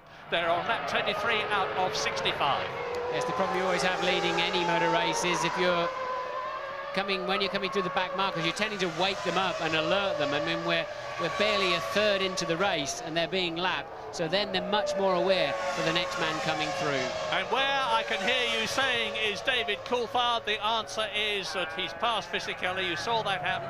He's 13th at the present moment, but he's 11 seconds behind Luciano Bertis-Prost in 12th position. He's lapping about 1.4 seconds a lap faster, so it's going to take him some time to catch him. And then he's got to get past Trulli and Alesi and Montoya and Raikkonen and Panis if he's to get into the points. But the good news for British enthusiasts and Jaguar enthusiasts is that Eddie Irvine is now in 6th position. Ferrari, into the pits comes Schumacher. Yep. Schumacher in the pits this time, an early stop, James. Yeah, bang on time, actually. We said lap 23, and this is exactly what he did last year. He stopped on 23, and Häkkinen stopped on 26. Watch how much fuel goes in. Should be about 7.6 seconds worth. That's a bang on target for a 2-stopper. The clock, I'm just waiting to see. Yeah, it's about 8.2 seconds. I timed it 8.2, guys, so bang on target for a 2-stopper. Perhaps a reasonable amount of fuel for a middle stint. Let's wait and see what Häkkinen does. Yeah, let's, because Michael Schumacher rolls majestically out of the pit lane, gives it bags of welly as he crosses this line, which indicates that he is clear of the mandatory speed limit area, and gets back into the race. A smile on the face of the McLaren people, because they know then that if they can do another 3 laps, let's say, or whatever they can do, suggest their car is carrying about 0.2 of a second more fuel than the Ferrari on the weight. So Villeneuve he was in 4th place at that time, making a good 8-second stop there. So Häkkinen now needs to pull out some banzai, almost Schumacher-esque mid-race laps. Indeed he does, and the fastest lap we have so far is Schumacher, 1:21.832. Mark that. And Häkkinen leads the race. Michael Schumacher is 2nd, still ahead of Rubens Barrichello. Villeneuve is 4th, Heidfeld is up to 5th, Eddie Irvine is still 6th. Catch a load of that, 1:21.6 over the line then. A new lap record from Mika Häkkinen, and he's doing exactly what he has to do. You've got to wonder why he didn't push a bit harder earlier, because he wasn't in the dirty era of the Ferrari. He was holding station about 2 seconds behind. Now he's got to maximise whatever fuel load he's got in that car. Yeah, this is a classic bit of motor racing you are watching. Race leader goes in, new nose cone for the Benetton of Giancarlo Fisichella. He's had a coming together with something or other. he was down in 15th place, which means to say that Alonso, who fought him so hard, even though he's had a pit stop, will probably be back in front of him. Now, you remember that previous lap of Mika Häkkinen's 1:21.6. Let's see how this one stacks up. He's just done the fastest lap of the race. If he can keep it going like this, when he comes in to make his pit stop, which should be shorter than Michael Schumacher's by virtue of the fact he's got to take less fuel on, it's going to be very, very close indeed for the leadership of the Spanish Grand Prix. And not another clutch problem, surely, for the BAR. Remember, it was Villeneuve, wasn't it, getting parked in the pits. And this time around, Panis having some kind of a problem. Maybe he just stalled it. Should be a computer-controlled anti-stall system on there that virtually prevents that. And it's Barrichello in this time around. From second position, because he got ahead of his teammate Michael Schumacher. The Ferrari mechanics already. Beautiful controlled stop. Now, Michael Schumacher's stop took 8.7 seconds. On go a set of new boots. The fuel filler is still in. Steps well back. No clock. Can't tell you what the time was, but it looked like a very good, clean stop to me. 1:21.1 for Michael Schumacher, using those brand new tyres I was starting to tell you about early in the race. He's been so smart this weekend. He's the only man with 3 new sets of tyres available. Some of the others, only 1 new set available to them. And now, at a crucial stage of the race, it's Michael, despite the fuel load, managing to pull out the stunningly quick times, and he's even quicker than Häkkinen's best efforts to close that gap right now. And he's 7/10 of a second faster than his teammate David Coulthard that you're watching now, who's clawed his way up to 11th in the race after having started 22nd. He crosses the line to complete his 25th lap into his 26th lap. And Michael Schumacher, the fastest man on the race. When Mika Häkkinen comes in, it is going to be dynamite. Who gets past the finish line first when Mika Häkkinen comes out of the pits? Will it be him? Will it be Michael Schumacher? The one who does will be the race leader.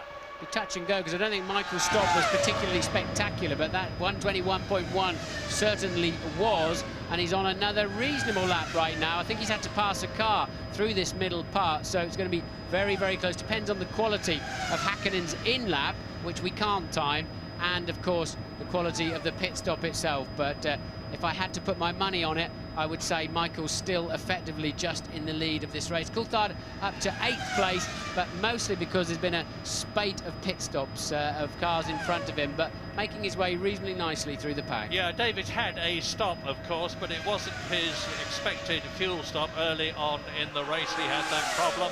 And now Mika Häkkinen, here he is, closing up on tail enders again, who will delay him a bit. This is lap 27. It's 2 laps since Michael Schumacher was in, and he is now in second place ahead of Rubens Barrichello as a result of the Brazilian stop. And Michael Schumacher is 23 seconds behind Häkkinen. It really is going to be close. McLaren pit stop this time around, and Häkkinen in the pit lane. James, are you there? Yes, I'm waiting for Mika Häkkinen. Now, of course, it's the opposite of Japan last year, folks, because McLaren know exactly how much fuel went into that Ferrari, so they know how long Michael will race for. They've got to get Mika out. In my view, he needed 25 seconds to be safe, so it's going to be very close indeed. The tyres he's putting on are not new. There's a delay getting the hose off. It's not a great stop by Häkkinen. And I'm looking for Michael Schumacher. There he goes over the line as Häkkinen is trundling out. Michael Schumacher, there he is in the background. You just saw him, he's retaken the lead. Michael Schumacher crosses the line and retakes the lead as Mika Häkkinen comes out of the pits. Now again in second position. So that searing lap that Schumacher put in has done the trick. Lap 28, race order. Michael Schumacher, 3 times world champion, leads the Spanish Grand Prix, which he's already won twice, from Mika Häkkinen and Rubens Barrichello. And up into 4th position, Juan Pablo Montoya in the Williams BMW, ahead of Jacques Villeneuve and Jarno Trulli. Yeah, Montoya having a great afternoon then, so he cleared Trulli in the pit stops, and I think when Villeneuve stopped a little bit later, Montoya's passed him too, so a genuine 4th place then now for Montoya. But Schumacher retains the lead. That double pull they had to take on the fuel hose, and his sprinting 1:21.1 lap has enabled him to very much stay in the lead of this race. Like James, I wondered if McLaren might short-fill Mika Häkkinen just to get himself track position, but maybe that would have been a bit of a false dawn anyway. And, well, the cat and mouse game is back on. Yeah, it's very easy to make the decisions for somebody else when you haven't got the responsibility. I'm surprised too. It would have seemed a fairly sensible thing to do, but now Bertie in 14th position, who is now 2 places behind his teammate Jean Lacey in his first race for Prost, is being caught to be lapped by race leader Michael Schumacher, and there in 2nd place Mika Häkkinen in the McLaren. And McLaren are coming out into the pit lane. That will be to bring David Coulthard in on lap 29 for his first fuel and tyre stop, as opposed to the new nose cone stop which he had early on in the race after his collision. So Schumacher leads, it's lap 29, the gap is 2.5 seconds, which is as much as, if not slightly more than, it has been. Ferrari leads McLaren, leads Ferrari with Barrichello, Williams BMW in the points with Montoya, BAR in the points with Jacques Villeneuve, who's yet to finish in the points this year, and David Coulthard you see in the pits. Now he came in 8th position, only 1.9 seconds ahead of Eddie Irvine, so the Jaguar will have got track position and moved up into that 8th place. Probably Kimi Räikkönen in his wheel tracks will have gone up as well. I'm waiting to see confirmation of that as they go past us. As Schumacher comes through to complete another lap, now closing up on Jos Verstappen in the other arrows, who is in 13th position, 80.6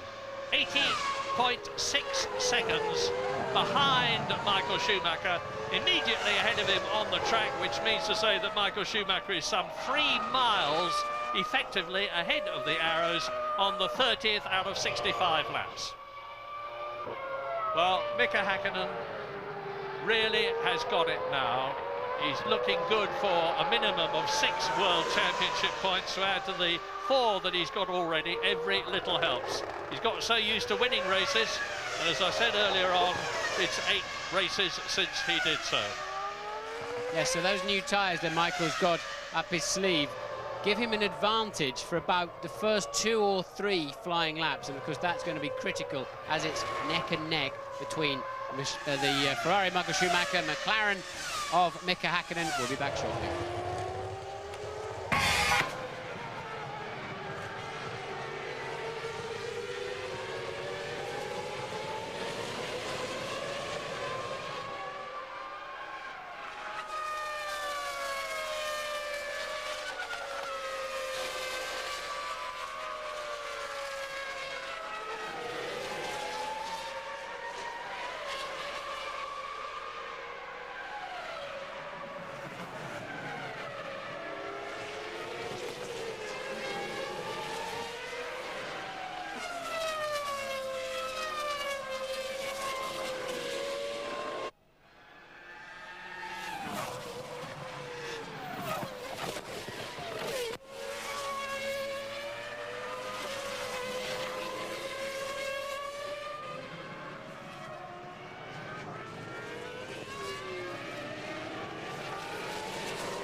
This is half distance at the Catalunya circuit for the Spanish Grand Prix.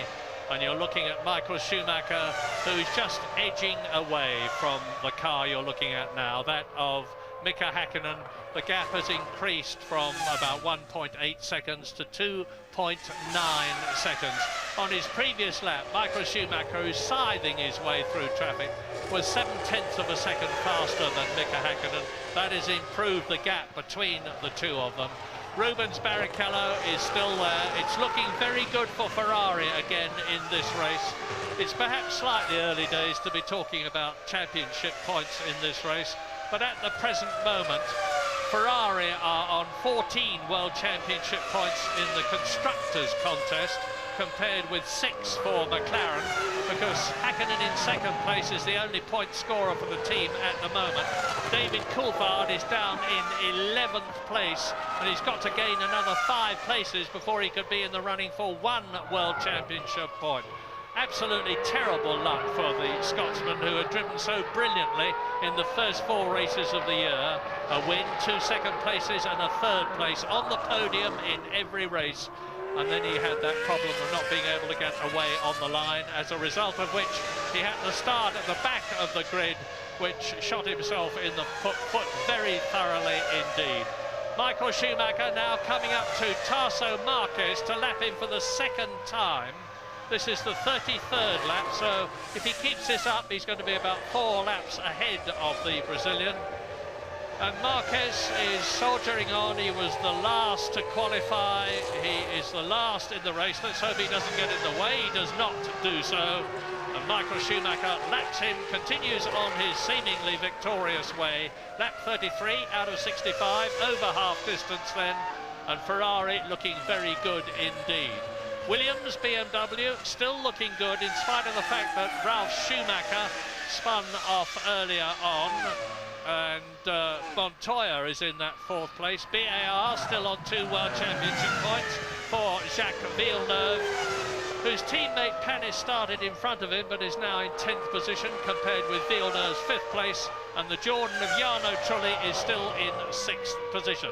And the remaining lot in the top 10 are Heidfeld 7th, Irvine Jaguar 8th, Raikkonen in the 2nd Sauber is 9th, so both the Saubers are in the top 9, and Olivier Panis is 10th. The next man down the track at the moment for Michael Schumacher is Coulthard, 11th place man, who's currently 75 seconds behind as he's trying to find his way through the pack, and he's going to find it harder now, is David Coulthard, because the runners in front of him, Panis, Raikkonen, Irvine, Heidfeld, they're albeit a second a lap slower, they're very fast cars, and they're going to be so difficult for him to overtake. In a way, if the leaders come through and push the pack around, it may give him a better chance to make up places, as ironic as it seems, if he may be lapped at the same time. Coulthard better be hoping, I suspect, that it's going to rain this afternoon before the race is finished. Louise. Get a word from Ralf Schumacher here. Ralf, I know Williams have had some problems with their electronics this weekend. Did that contribute to her accident, or was it just a simple mistake?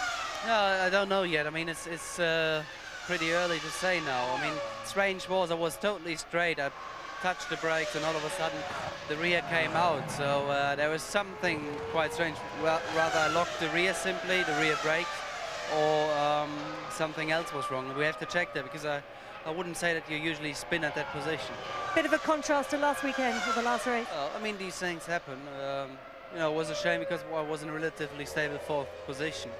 I was catching up Barrichello again, so it was a shame, yeah. You have to be very phlegmatic in this business, Martin. Ralf Schumacher, a brilliant win for the first time in Italy 2 weeks ago. Off the circuit this time, and take the rough with the smooth.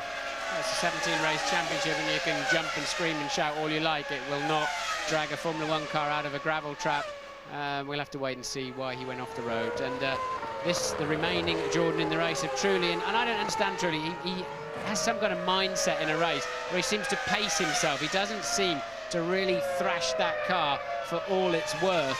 And once again, he is now falling back through. Montoya and Villeneuve have cleared him, although he's keeping Villeneuve within his sights, and Trulli never seems to fully deliver his potential, Murray. No, you're absolutely right. There is Jacques Villeneuve, who, as I said in qualifying yesterday, has made a massive personal investment in terms of his money and his time and his ability in joining BAR, the new team, a couple of seasons ago. dreadful first season in 1999, a better one last year. But things really haven't gone terribly well for Jacques Villeneuve. He's still to score a World Championship point this year. His highest position was 7th place in Brazil. And we're back again now looking at not Michael Schumacher in the lead, but the man who is 16 seconds behind him in the other Ferrari, Rubens Barrichello, who is 3rd in the World Championship behind championship leader Michael Schumacher and David Coulthard, who are still equally in the lead. It doesn't look as though they're going to be at the end of this race if Michael Schumacher keeps going the way he is on that potential 10 World Championship points and David Coulthard not scoring any, in which case I'm just working out, no, Rubens Barrichello would not be able to move up into 2nd place, but he would only be a few points behind in that case. So Michael Schumacher there, undoubtedly the best Grand Prix driver of the day, comes through to complete another lap. That is the end of his 36th lap into lap 37, 65 laps. He's pacing himself now because he's increasingly pulling away from Mika Häkkinen. On the previous lap, he increased the gap by just 0.2 of a second. Doesn't sound much, I know, but if you multiply 0.2 of a second by 65 laps, it comes to quite a few seconds at the end of the race. And the car's working beautifully. Michael really not having to push too hard. You sense it's Häkkinen that's just about hanging on up front there rather than Michael being under any kind of pressure, and that's why he's edging that 3.7 second lead he has now. He can be more confident in the back markers, and he can just look, he's hardly working at the steering wheel at all. Really, the car's working beautifully. You know, there was a media frenzy after the first 2 races of the year, which were commandingly won by Schumacher in the Ferrari, and the gist of their message was, oh, what a dull season it's going to be because Ferrari and Michael Schumacher are going to be unbeatable. Well, David Coulthard proved him wrong with that brilliant win in Brazil, and then his brother Ralph proved them wrong with that brilliant win at the San Marino Grand Prix in Italy. And then the media was saying, oh, it's all up for Ferrari, they're over the hill. Well, Michael Schumacher said yesterday, you can get things wrong, and they've got things wrong. We've had 1 or 2 problems in the last 2 races, but believe me, we've lost none of our ability, none of our speed, none of our togetherness. We've still got Ross Brawn, we've still got Rory Byrne, we've still got Paolo Martinelli, who is the engine man. We've still got our brilliant team manager, Jean Todt, and although he didn't say it, of course, they've still got Michael Schumacher. And those 5 men together make an absolutely brilliant partnership, and they're proving it in this race. Lap 38, 4 seconds, no, sorry, 3.6 seconds ahead of Mika Häkkinen, as we look at Kimi Räikkönen, the Finn in the Sauber, the sensation of the year 2001, chasing Eddie Irvine's Jaguar in 8th position. The green Jaguar, the only one left in the race, De La Rosa, of course, out after that, coming together with Heinz-Harald Frentzen early in the race. They were the first 2 retirements. Benaldi out in the Arrows, Ralf Schumacher out in the Williams, and on lap 38, Michael Schumacher leads Mika Häkkinen by 3.6 seconds, Rubens Barrichello by 18 seconds, Montoya by 45, Villeneuve by nearly 50, and Jarno Trulli by 52 seconds.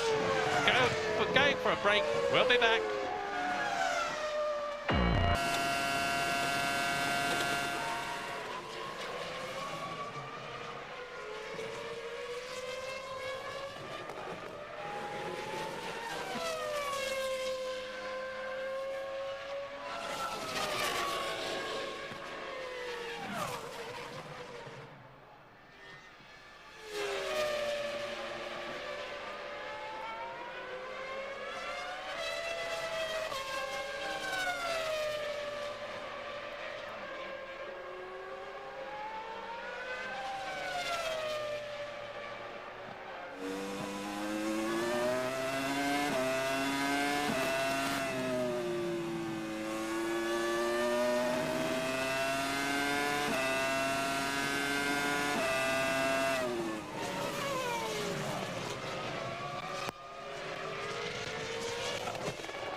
outskirts of Barcelona, Spain. It is lap 40 out of 65, just about 2/3 race distance.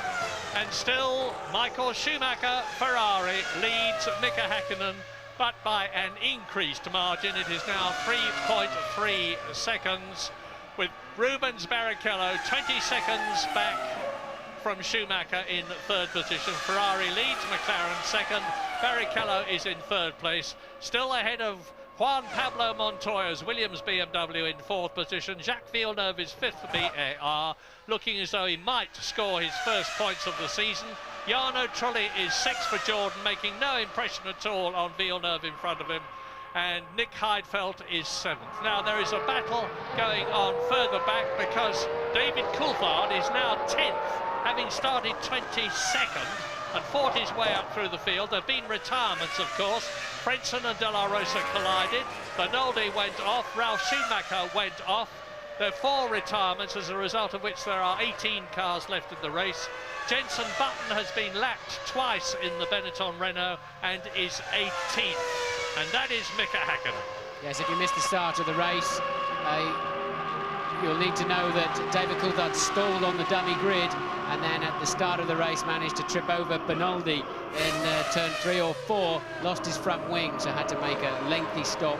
So was running plumb last by some margin, and we don't know if it was a mistake or a technical problem of him on the line, but it certainly spoiled his afternoon. As you watch Trulli leaving the pits after taking on board 9.4 seconds worth of fuel. European Minardi there, can't see the driver, it must be Alonso, he's in the pit according to the computer. Martin, in this particular event, on this particular circuit, the traction control that we've heard so much about probably won't make all that much difference compared with somewhere like Monaco, for instance. I think it will make a big difference, Murray. I've been listening to how much traction control they're using through the corners. You can't hear it so much in turn 4. There's some smaller corners later in the lap where it's really banging and popping and spluttering. It sounds like a load of gravel in a 5-gallon drum being washed around. It's an awful sound and a crime to make a Formula 1 car sound like that, in my view. But I think they're leaning on it quite heavily. And it can be a killer for the engines, of course, because they're spinning at some 18,000 RPM. Yep. Yeah, absolutely. You heard Häkkinen's car splattering there. Montoya in for his second scheduled stop of the afternoon. And Villeneuve. Villeneuve's in there as well, and they were 4th and 5th. And Montoya gets out, and Villeneuve is held and has failed to make any impression on the Williams BMW on that pit stop.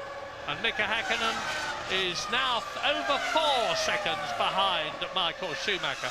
I don't know whether we can learn anything from this in terms of the relative strengths of Ferrari and Schumacher and Häkkinen and McLaren. If we can, it is that Ferrari are marginally stronger, because Schumacher at the wheel is just steadily inching away and increasing that gap over the flying Finn, as he signs himself. Into the pits comes the Bennett, an adjustment of the front wing there. It's Giancarlo Fisichella revving the engine, 16th position. And I keep on saying this, but it's a bad race for Benetton. Not that they really expected anything else. They're down in 16th and 18th positions out of the 18 people who are in this race.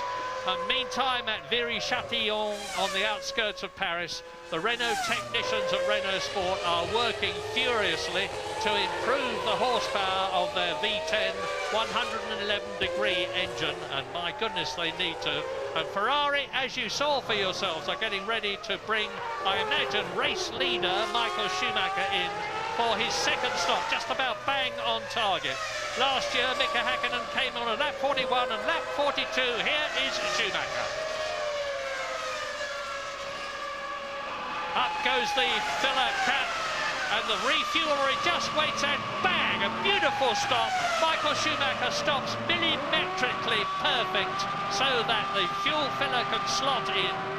Brand new set of tyres again then for Michael, and that was the stop that cost him this race last year when they had the fuel problems and the lollipop went up too early, but no such problems for Michael this time around, and surely now, barring problems, and he's driving so easily and so smoothly anyway. I don't think he's near the limit at all yet of his performance this afternoon. Surely Michael Schumacher now has this race in the bag. Yeah, you can tell from the car language that Michael Schumacher is very well within his limits. He is on lap 44 now. Mika Häkkinen has gone through, of course, and there he is. He's coming up to Jacques Villeneuve, who is in 8th position in the BAR. So we're getting the second fuel stops now, just about absolutely bang on target. I was expecting them round about laps 23 and 41, and that's more or less when they have come in. And, well, Mika clearing the BAR easily there, and just to add more pain to the Häkkinen camp, he's had a pretty difficult lap, just where he needs to be sprinting. He's caught a gaggle of cars as Button is in for his second stop of the afternoon. So Jenson Button then, and each time he comes in, they're having to stick the fuel flap filler down. That's what they were doing last time around with a bit of helicopter tape, and that's why they lost so much time. But there's Coulthard currently up in 7th place, but yet to stop again. Yeah, David Coulthard currently up into 7th place, and that is 1 place off a World Championship point as he closes up on the 6th place man, Juan Pablo Montoya. But as you rightly point out, Martin, as Barrichello comes in for his stop, David Coulthard has yet to do the same thing. Hear that engine racing in the background. Out he goes. Nice smooth one. Watch the filler. No, you didn't see it. But the filler cap over the main orifice closes automatically as the driver changes up into a higher gear. Out back onto the track goes Rubens Barrichello, looking good for 4 World Championship points, joining behind Giancarlo Fisichella and ahead of Luciano Berti, who is in 13th position. Here is Häkkinen, and it's lap 45 out of 65. And I say again, the retirements in the order that they left the race. Frentzen and De La Rosa, I put them together because they went out together. It was a collision. They're both perfectly okay, each blaming the other. So Nolde out in the Arrows, Ralf Schumacher out in the Williams, and into a points place goes David Coulthard. But now he is in the pits. There he is. They've stopped Coulthard early. He was getting held up behind Montoya. So I think they've reversed the 2 McLarens around. Coulthard getting well out of shape 2 or 3 times into that corner. He's had a moment through this afternoon under braking, but I think they've decided to pit him early, so in a hope he can clear Montoya and get genuinely up into the points. Yeah, and in the past, the championship has been won by not 1 point, but by half a point. In 1984, Niki Lauda in the McLaren beat Alain Prost, his McLaren teammate at the Portuguese Grand Prix, to get the extra half point that was needed. And the reason that there'd only been half a point in it is that in the Monaco Grand Prix that year, the race distance was cut short, as a result of which only half points were awarded. And poor Alain Prost lost the World Championship by just half a point. He went on, of course, to win eventually in 1993 his 4th World Championship. Only one man in the history of Formula One has done better than that. The great Juan Manuel Fangio, who won it 5 times for 4 different constructors. Lap 47, Mika Häkkinen, Michael Schumacher out in front ahead of Rubens Barrichello. Eddie Irvine was up into 4th position in the Jaguar, but is now in the pits. Yes, Mika Häkkinen then is leading the race by 21.4 seconds, of course, yet to come in for a stop, so we know that to be around 25 seconds for a stop. He'll have to take on less fuel than Michael Schumacher. Of course, he needs less in this stop to get to the end of the race, but I don't see it being anything like enough. Häkkinen doesn't have the speed now, and clearly Michael cannot have any more pit stop problems. There's no way, there's nothing available, no tools available to McLaren now to springboard Häkkinen into the lead of this race. No, and it means that there's a lot of very hard work to do. How the fortunes can change in Formula One, because look at how dominant McLaren were in 98 and 99, with Ferrari nevertheless winning the Constructors' World Championship in 1999, which they repeated last year. when Michael Schumacher took the Drivers' Championship for the 3rd time in his career, the 1st time for Ferrari, and now, without a doubt, Ferrari have got the edge over the great McLaren team. And P1 goes out the board to Mika Häkkinen. He knows he's in the lead, but he also knows he's got to come in, and he also knows that Michael Schumacher has already done so. The lead now is just a whisker under 23 seconds. Mika Häkkinen leading the Spanish Grand Prix on lap 48. Not entirely sure I understand McLaren's philosophy this afternoon, in that clearly Mika Häkkinen is always going 3 to 4 laps longer than Michael Schumacher, therefore carrying more fuel, a heavier car almost all afternoon. And I really don't see how that could pay off, especially as the tyre degradation here is enormous, and a new set of tyres is always going to keep Michael somewhere in the lap time window that he needed to be in. So still wondering maybe if they could have short-filled Häkkinen in the middle sector of the race and tried to bring him into play, as it were. Well, remember what I said earlier on when I was talking to Jim in the studio? Is it going to rain?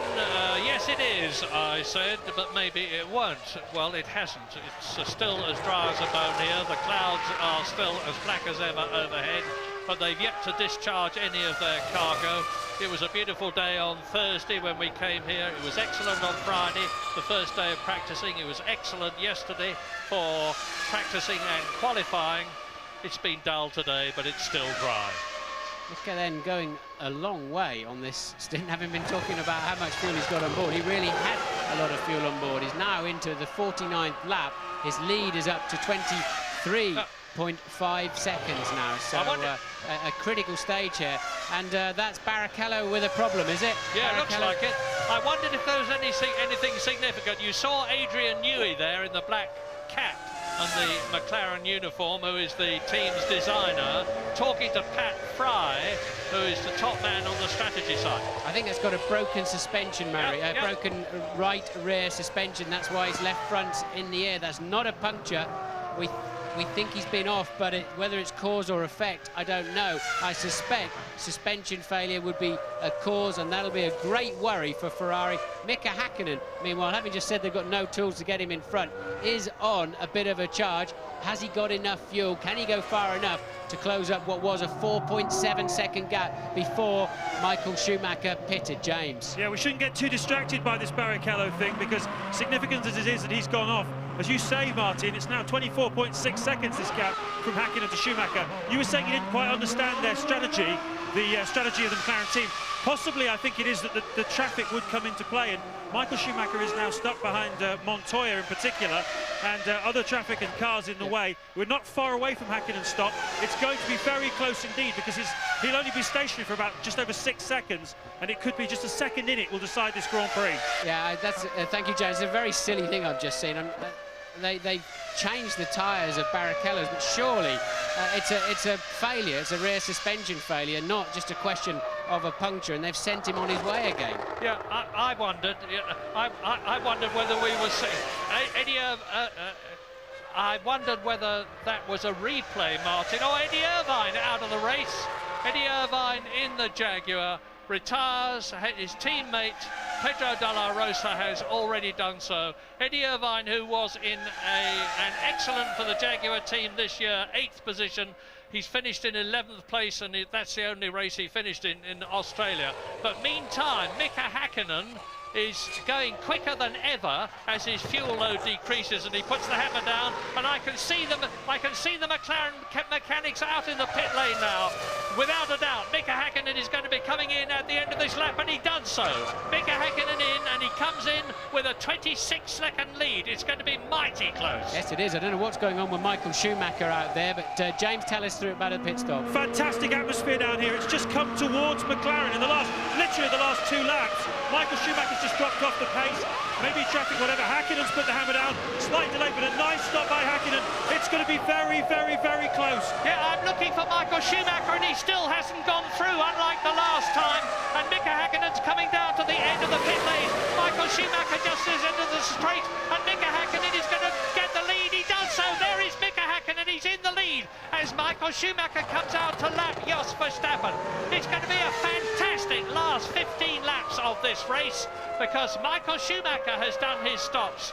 Mika Häkkinen has done his stops. Mika Häkkinen is on a newer set of tyres and will therefore have greater grip. And Rubens Barrichello in my sight as I look across the pit lane rolls out of the race into the garage, and Montoya in the Williams moves up into a podium position, 3rd place. What a development.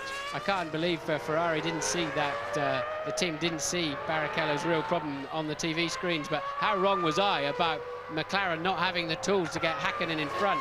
And I really don't know what happened to Michael's laps. He had 2 or 3 very, very slow laps. It must have been through the traffic. Meanwhile, Mika had got a lot of fuel on board, did put on a big spurt, and it's, as James said, over the course of 2 or 3 laps, this race just completely turned around. Yeah, the last race Mika Häkkinen won was the Belgian Grand Prix last year. He's gone through Italy and America and Japan and Malaysia and Australia and Malaysia again and Brazil and San Marino without a victory. Is this going to be the one that breaks the position for him? Well, he's in the lead now. You can look back down the track and see Michael Schumacher. The gap was 3.5 seconds. Now they've completed a lap after Mika Häkkinen has done his stop, and we will start to see whether Schumacher can make up any ground. It is lap 52. It is a 65-lap race. Montoya is 3rd. Villeneuve is 4th. Trulli is in 5th place. Nick Heidfeld looks as though he is going to score another point this season. He's already finished in 3rd place in Brazil, 4th place in Australia. He is in 6th position for Sauber at the present moment as you look at this replay of Rubens Barrichello with his left front wheel up in the air. Now, I wondered, Martin, when we saw him go off, whether it was a replay and that might have caused the problem before he came into the pits. No, well, I don't know. I didn't see the full sequence. That's a replay of Irvine's Jaguar and blowing up. He parks it right underneath the stand of the team bosses, so they'll smell the oil burning, unfortunately. Steps out, walks directly into his garage. Didn't see the Barrichello sequence, other than we saw him get out of shape under braking. I'm pretty sure that it's the rear suspension failure that put him off the road. And meanwhile, Michael Schumacher's pace has definitely slowed down. Michael Schumacher lapping nowhere near what he was before, some 1.4 seconds slower than his fastest lap of the race at the moment. So the next question is, can David Coulthard, who is in 7th place, catch and pass Nick Heidfeld? He's lapping about 1 second a lap faster than the German, but he's 6 seconds behind him. It could well be that David Coulthard will be in the pits. We're leaving Spain, but as ever, we will be returning.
look at this. Mika Häkkinen leading the Spanish Grand Prix on lap 55, and he has just lapped Jarno Trulli, who is in 5th place, as we join Louise Goodman. Who's with Eddie Irvine. Eddie, we saw your engine failure. Disappointing for you because you've had a strong afternoon up till then.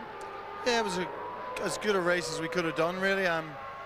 We're just too slow, you know, really. If you qualify 13th at this place where you're limited on strategy and overtaking is impossible, to do well is pretty difficult. With a great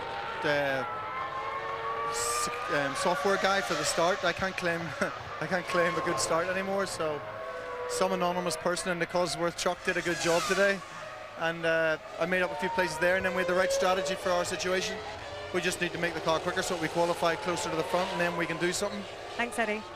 And to cheer everybody up at the Catalunya circuit, the sun has broken through.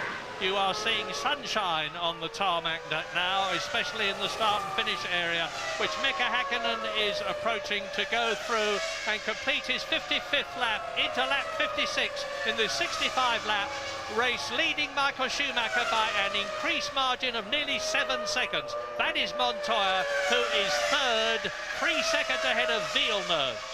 Michael Schumacher then now some 2.5 to 3 seconds a lap slower than his new lap record of a 1:21.1 earlier in the race. So at a crucial stage, just around the pit stop area, Schumacher's got a problem. I can only speculate maybe the team have told him to slow down a bit because we've seen his teammate Barrichello have a suspected suspension failure. And quite clearly, Michael all of a sudden is on a cruise. I can't see any problem with his car, can't hear any particular problems. I was looking at the tyres, wondered if he'd picked up some blisters with those very fresh tyres, pushing them hard. His tyres look absolutely fine too, so we don't know what Michael's problem is, but it's surely lost him this race. Well, you're looking at Juan Pablo Montoya, who in his 5th Formula One Grand Prix of his career looks as though he's not only going to finish the race, but in the process finish on the podium in 3rd position and score 4 World Championship points, the first points of his career. He failed to finish in Australia, Malaysia, brilliantly led in Brazil until he was taken out by Jos Verstappen, and failed to finish at the San Marino Grand Prix at Imola. Well, he's on lap 57 now. It's a 65 lap race, so there are 8 laps still to go of this 3-mile circuit, 24 miles about, and James Allen has got news for us from the pits. Yeah, I'm standing down here with waiting for Rubens Barrichello. He's just finishing off an interview with somebody else. I'm going to try and find out from him if he has any idea. Rubens, can you tell us, first of all, what your problem was? Was it suspension failure? Yeah, I had a suspension failure. I thought it was a puncture because I came in for that, and they changed the tire, and it was just like that. When I braked for 10.7, the car went just straight, and I would say the rear suspension let me down. At the same time, Michael's pace dropped off by about 2 seconds a lap. It's handed the lead to Häkkinen, and now Michael is lapping in the 1:24s. Have the team told him to slow down because of your problem? Well, I haven't spoke to Ross, but we're very much together on the team, and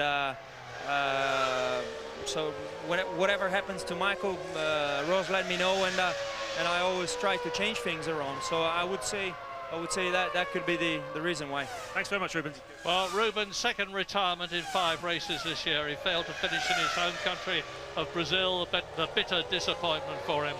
And Michael Schumacher there has just lapped Luciano Berti for the 2nd time. Berti in his first race for Prost has Mika Häkkinen leading the race now by over 12 seconds. Goes into another lap in the closing stages of the Spanish Grand Prix, which certainly looks as though it has seen a turnaround in the constructors' fortune.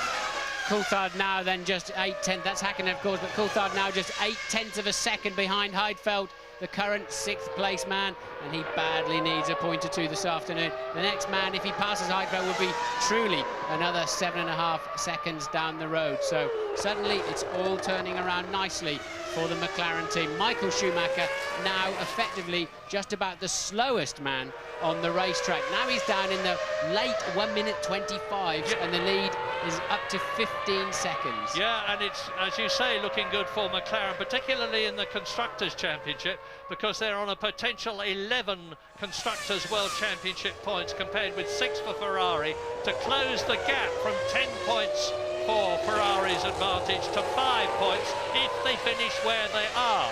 I always make that caveat because in the closing stages of a Grand Prix, all sorts of things can happen.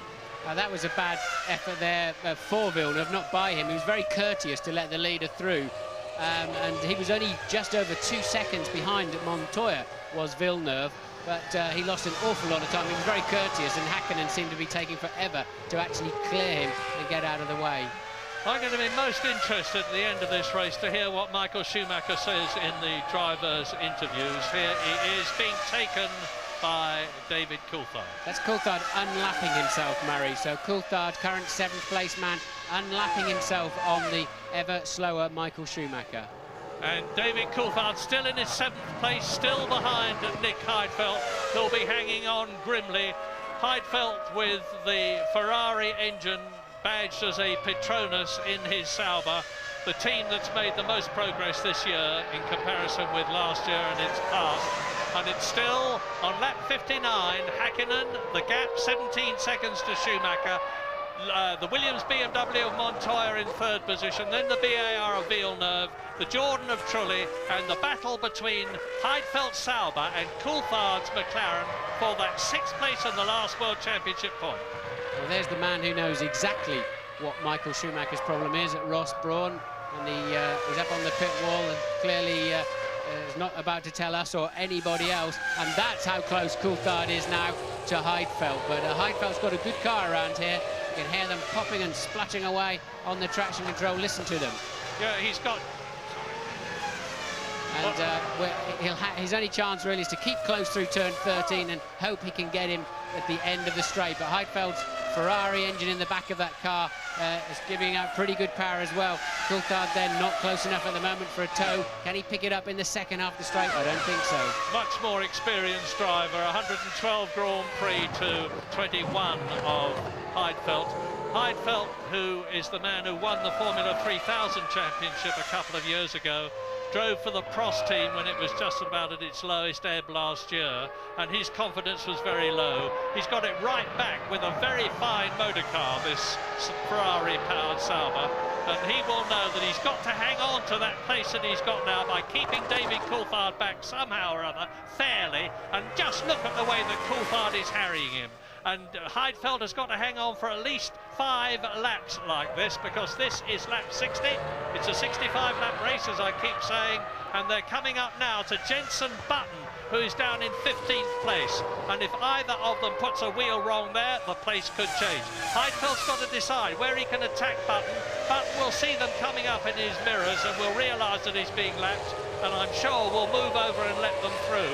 But if he hesitates, and Coulthard can see an advantage, he could dodge out from behind Heidfeld and take the place. Yes, this is an interesting situation. You've got lapped cars lapping other cars that are at least 2 laps down. But look, Coulthard very, very close behind Heidfeld. Can he stay there through that last turn? He's much closer this time around, and surely now he's in the sweet spot for a good slipstream. Heidfeld beginning to cover. Coulthard going for some slipstream off the back of the Button Benetton, and yes, he had a double helping of slipstream down there. Smart thinking by David Coulthard, saying, OK, you want to block that way, I'll go and use his slipstream instead, and into the point-scoring position. And who would have thought that could have happened when this race began? When David Coulthard failed to get away, had to go round the formation lap, catch the others lap, start last in 22nd place behind Tasso Marquez Minardi, European Minardi, and he's fought his way up into the points with a magnificent fighting drive. He's now in 6th position for a World Championship point. Can he catch Jarno Trulli ahead of him? I very much doubt it, because there's about 7 seconds and there's only 4 laps to go. But Coulthard didn't help himself, of course, when he knocked his front wing off and had another 20-second pit stop at the end of the first lap. So he's pretty much spoiled his own afternoon there, I think, as David Coulthard made a good fist of coming back through the field. Well, a searing new lap record for Michael Schumacher, which beats... Oh, here's a replay. Watch David Coulthard timing it to perfection, dodging out from behind the rear wing of the Benetton to move ahead, and yes, says Bob McMurray on the left, as his man moves up a place into the points. Lap 62, And here he is, David Coulthard, who was second in Australia, who is third in Malaysia, first in Brazil, second at the San Marino Grand Prix. Looks as though he's going to make it World Championship points in the first 5 races of the year. There's truly then 7 seconds ahead of him. And this, amazingly, is Mika Häkkinen about to lap third-place man Montoya in the BMW Williams. So Häkkinen then will have lapped everybody except Michael Schumacher, who's now a full 28 seconds behind him. Yeah, Mika Häkkinen very, very relaxed and chatty and cheerful this year. And some people were saying that after 2... here's the replay. Yeah, that's a replay, I think, of yet another car unlapping himself, Prost unlapping himself. So now we're getting a feel for Michael's problem.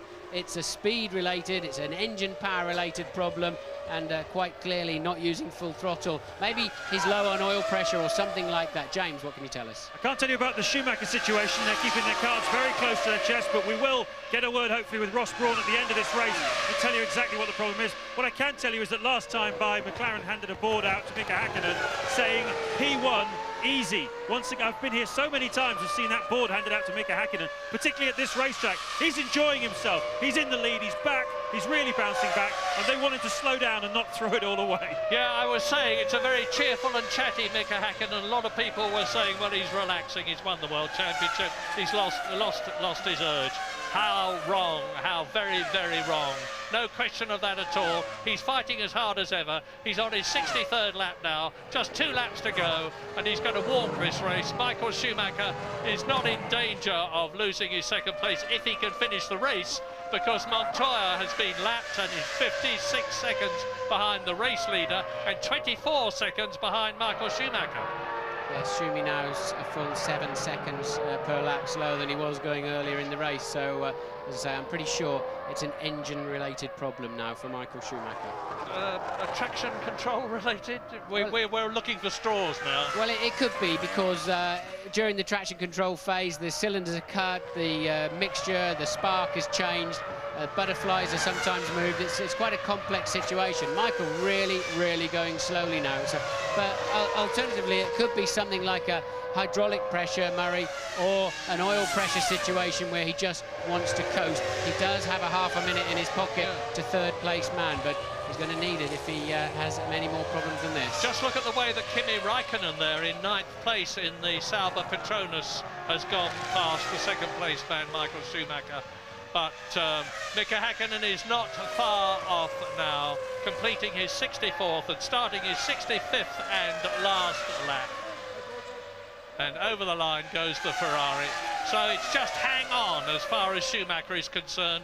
He knows that if he can just finish this race, he's going to have done the next best thing to winning, and that's to finish in 2nd place and get the 6 World Championship points that can matter so much. That's Nigel Stepney, the man who Schumacher hit last year, nearest to the camera. And then down the road, down the gantry of the Ferrari, some very calm but no doubt very worried people, because they know that he's got to hang on for that last 5 laps or so. And it's going to be a wonderful return for Mika Häkkinen after some many races in the wilderness as far as he's concerned, and he has lapped Juan Pablo Montoya and is coming out of the last corner of the lap to start his 65th and last lap of the 2001 Spanish Grand Prix. This is the man, Mika Häkkinen, who won in 1998, 1999, and last year.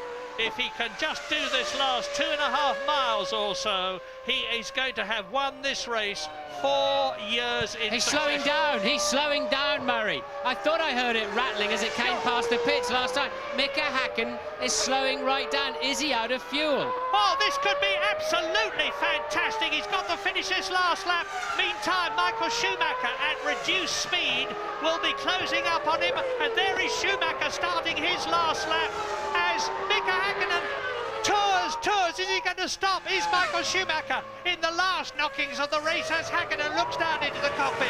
Sparks coming out of the back of... I thought I saw a couple of sparks, yes. So it is a pure mechanical problem for Häkkinen then, not a shortage of fuel. Häkkinen, I do not believe, will get over the finish line. And Adrian Newey looking there, and bang, the engine engine's gone, and David Coulthard had the same sort of thing happen this morning in the warm-up. It was a hydraulics problem, and on the very last lap of the Spanish Grand Prix, Michael Schumacher looks as though he's going to go through and take another win. What an incredible situation.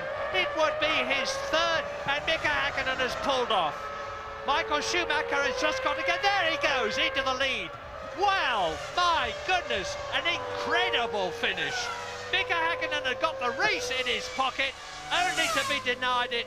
And look, this looks like a repeat of his situation at the Italian Grand Prix at Monza. He's going to get out of the car. No, Mika Häkkinen waves to the crowd. This sort of thing happens in motor racing, and it has happened to him, and he has taken it magnificently. Michael Schumacher doing something I've never seen him do before. Wave to the crowd, and Michael Schumacher wins in Spain for the third time to increase his World Championship lead. What an unbelievable finish. Martin. I'm just wondering if Häkkinen can still score some points. Remember, he'd lapped everybody up to third place man. Some of those will be able to recover that lap. Where will Mika Häkkinen still be able to finish? It was the final lap of the race, and still waving at the crowd. We're waiting then for Montoya. He surely will finish second. Yes, Montoya will have unlapped himself. So second place man then Montoya, and I'm sure Villeneuve, Trulli, and probably Coulthard can all come through too. Häkkinen may score no points whatsoever. Good news for Michelin. I've talked about the Bridgestone-Michelin battle on the tyre front. And Juan Pablo Montoya takes second position, his first podium place for Williams and BMW. Over the line goes Villeneuve third, Jarno Trulli is fourth. David Coulthard has got 2 World Championship points by finishing in 5th position. And no, Mika Häkkinen does not score a point because Nick Heidfeld takes 6th place in the Sauber. Yes, Häkkinen was 2 laps ahead of everybody from Verstappen in 12th place backwards, and of course Michael then trailing so far behind. Michael was not going to clear the line and prevent others from finishing the race by winning it at speed. So Michael limping home to another Grand Prix victory. Yeah, what a lovely bloke Mika Häkkinen is. He's taken that bitter reverse of his fortune stoically, almost humorously, certainly very good-heartedly and good-naturedly. Helmet off, waves to the crowd, smiles at them. He will live to fight another day. But bad news for Mika Häkkinen because he failed to finish in Australia, he failed to finish in Brazil, he's failed to finish here in Spain, and James Allen has news. Well, I'm down here with Ross Brawn. You've just been talking with Michael on the radio. What were you saying? Well, we were a bit mystified during the race because it was going so well up until the middle. I knew they were going to come in around lap 50, but our prediction showed we should have been okay because the laps Michael was able to do in the middle of the race would have been more than enough. But he had a terrible problem with the third set of tyres, a very bad vibration, and he just couldn't respond. So it was our lucky day today. You could say that again. I mean, that last lap was just unbelievable. I bet you thought that wasn't going to happen. Well, I've been there before. Gerhard lost Hockenheim in the Benetton in the last couple of laps. The engine blew up. I mean, until you get over the line, it's not finished. And I heard Mika go past, sounding very bad. So I couldn't believe it, no, but you take it when it comes. You can't be born good, be born lucky, Ross. Well, what does that picture in the background remind you of? It reminds me of Nigel Mansell driving the Williams with the great Ayrton Senna sitting on the side pod being transported home after he had retired from the British Grand Prix. But this time it's David Coulthard who finished a brilliant 5th, having started 22nd, taking his teammate Mika Häkkinen, who lost the lead on the very last lap to the man you are looking at, Michael Schumacher, a brilliant victor. Yes, ironically, as I said, Michael's lack of pace at the end and enabled many of those people, we saw them all unlapping themselves, allowed them to carry on and finish the full quota of laps, and it cost Häkkinen because he actually finished the race 9th, albeit on the side of the road. And well, what a change of fortunes. It all looked so easy for Ferrari, didn't it? And all of a sudden I remember us saying, wow, it's turning in McLaren's favour here. And just at the last moment, there's 2 sick McLaren drivers there. Coulthard got 2 points, but he knows he could easily have won this race now. His car's run faultlessly, and Hakkinen, of course, had it in the bag with under 3 miles to go. And there he is, new boy, Juan Pablo Montoya finishes second. Michael Schumacher leads the World Championship now on his own from David Coulthard by 6 points, 36 to 28. Rubens Barrichello is still in 3rd position, and Ralf Schumacher is still in 4th place. And Nick Heidfeld in 5th position, but Jarno Trulli moves up to 6th place ahead of his teammate Heinz-Harald Frentzen, as slightly bemused, I think, Michael Schumacher talks to Herbie Blash about his reverse of fortunes on the last lap of the Spanish Grand Prix, and Mika Hakkinen is transported not the way he had hoped, but nevertheless on wheels and not having to walk in. And you can see some very, very happy fans there. The Spanish Grand Prix, after one of the most amazing reversals of fortune I have seen for a very long time, won by Michael Schumacher, laughing his head off, talking to Sean and Lacey. The top 6 places: Schumacher, Montoya, Villeneuve, Ferrari, Williams, BMW, BAR. A good finish for Jacques Villeneuve, and those are his first points of the year. In 4th position, the Jordan of Jarno Trulli.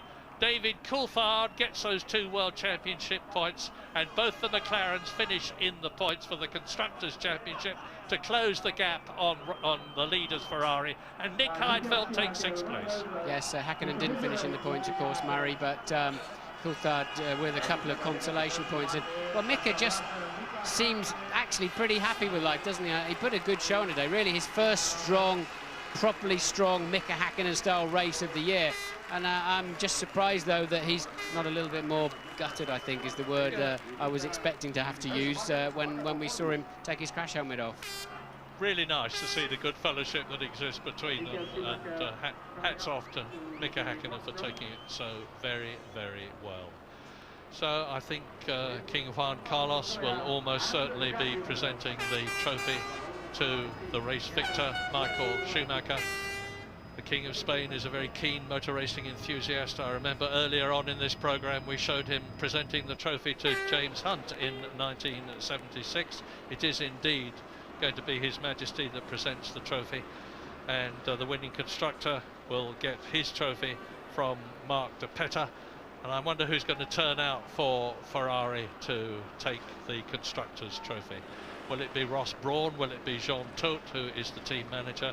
Ferrari now lead the Constructors' Championship still, of course, by, and I was surprised to see this because my mental arithmetic said it was going to be much better, from McLaren. 50 points for Ferrari, 32 for McLaren. Onto the top step of the podium goes Michael Schumacher. Jacques Villeneuve on the right, up there for the first time for a very long time, and Montoya up there for the first time ever.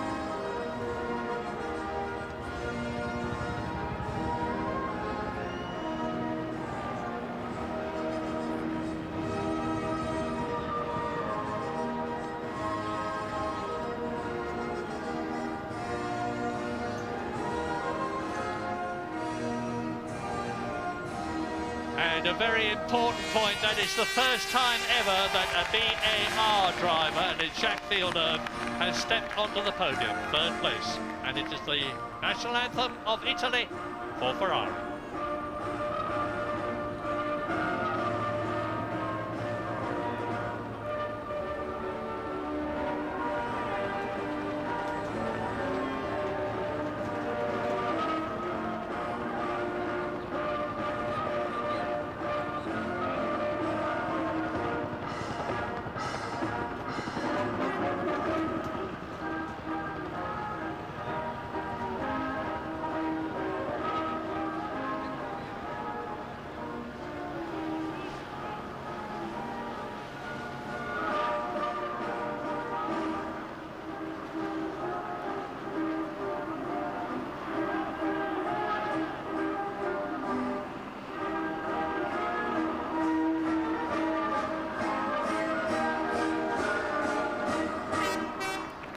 Michael Schumacher's 47th World Championship victory.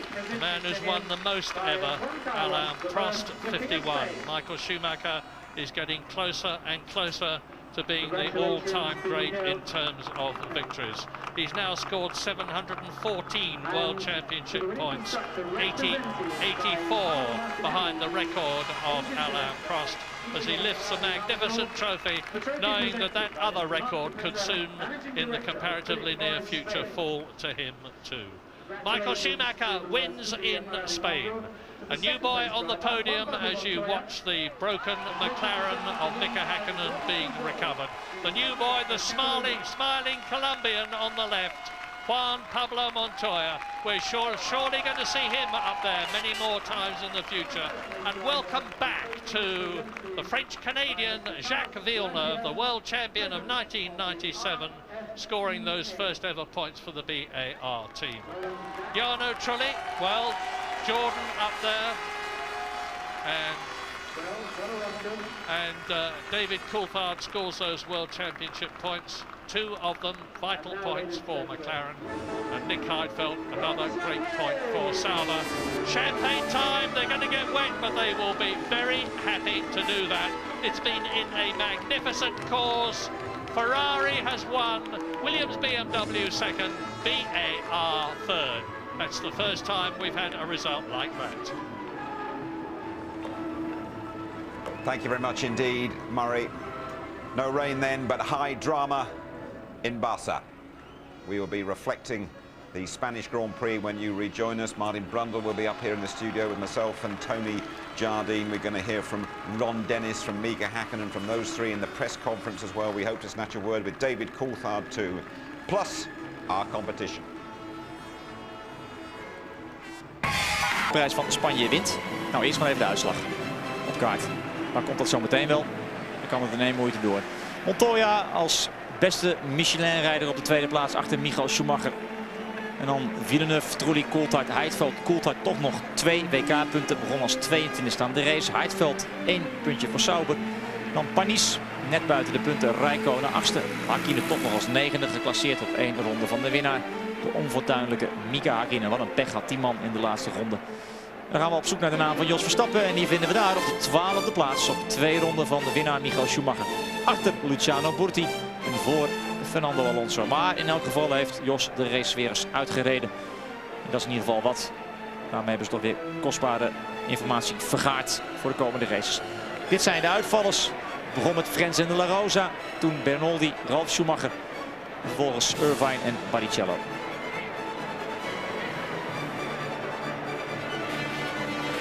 Niet meer verwacht, toch nog gekregen.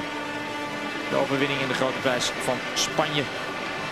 De derde keer dat Michael Schumacher hier wint. En daarmee komt hij dus op gelijke hoogte met Häkkinen, Jackie Stewart, Nigel Mansell en Alain Prost. Goed, wie voorspelde dat Michael Schumacher de grote prijs van Spanje ging winnen? Dat is Ronald, leuke naam, van Soest uit And it's welcome to the top 3 finishing drivers of a truly remarkable Spanish Grand Prix 2001. It's Michael Schumacher, Juan Pablo Montoya and Jacques Villeneuve. Michael, explain how you felt as you went past Mika on that last lap. Simply sorry, because I mean, we both have done, I think, a very good race, very entertaining until the last pit stop.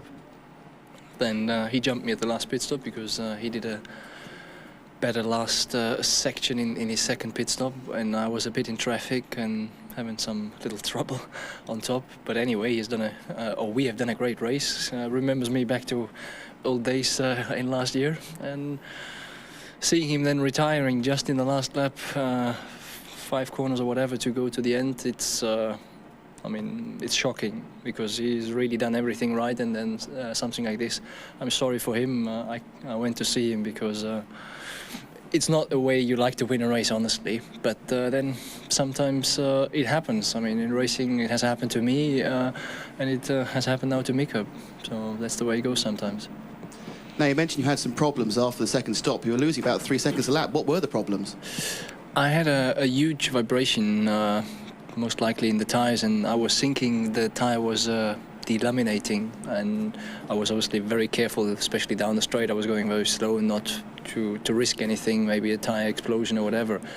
we had enough of a gap, and we were thinking maybe to come even in and to have another pit stop for changing tires, but then it stopped at a certain point to increase, and I thought it's then just for the last couple of laps it's safe to continue, which it was, but still it was a worry until the end.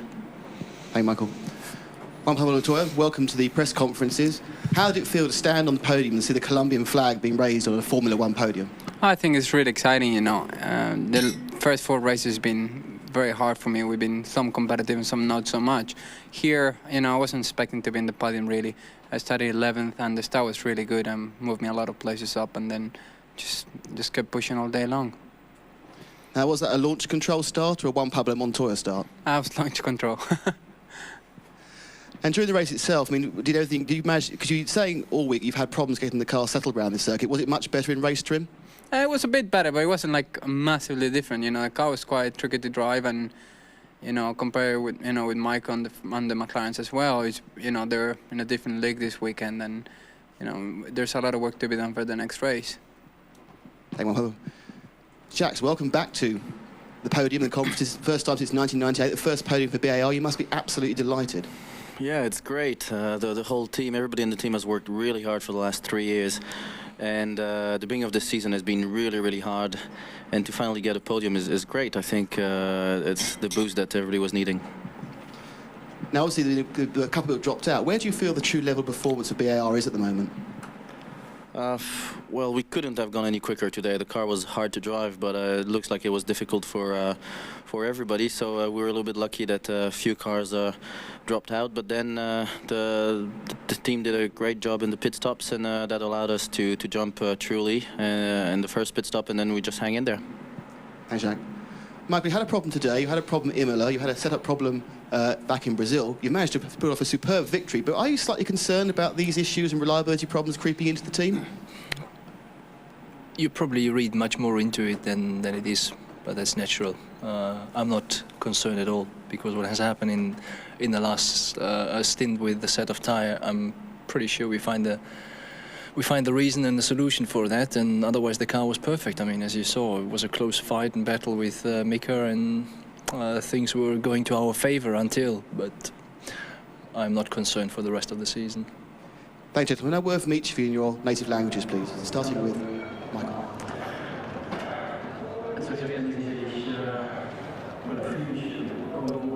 Wat voelde Michael Schumacher toen hij Mika Häkkinen voorbij rijdt in de laatste ronde en daar Mika Häkkinen langs de baan zag staan?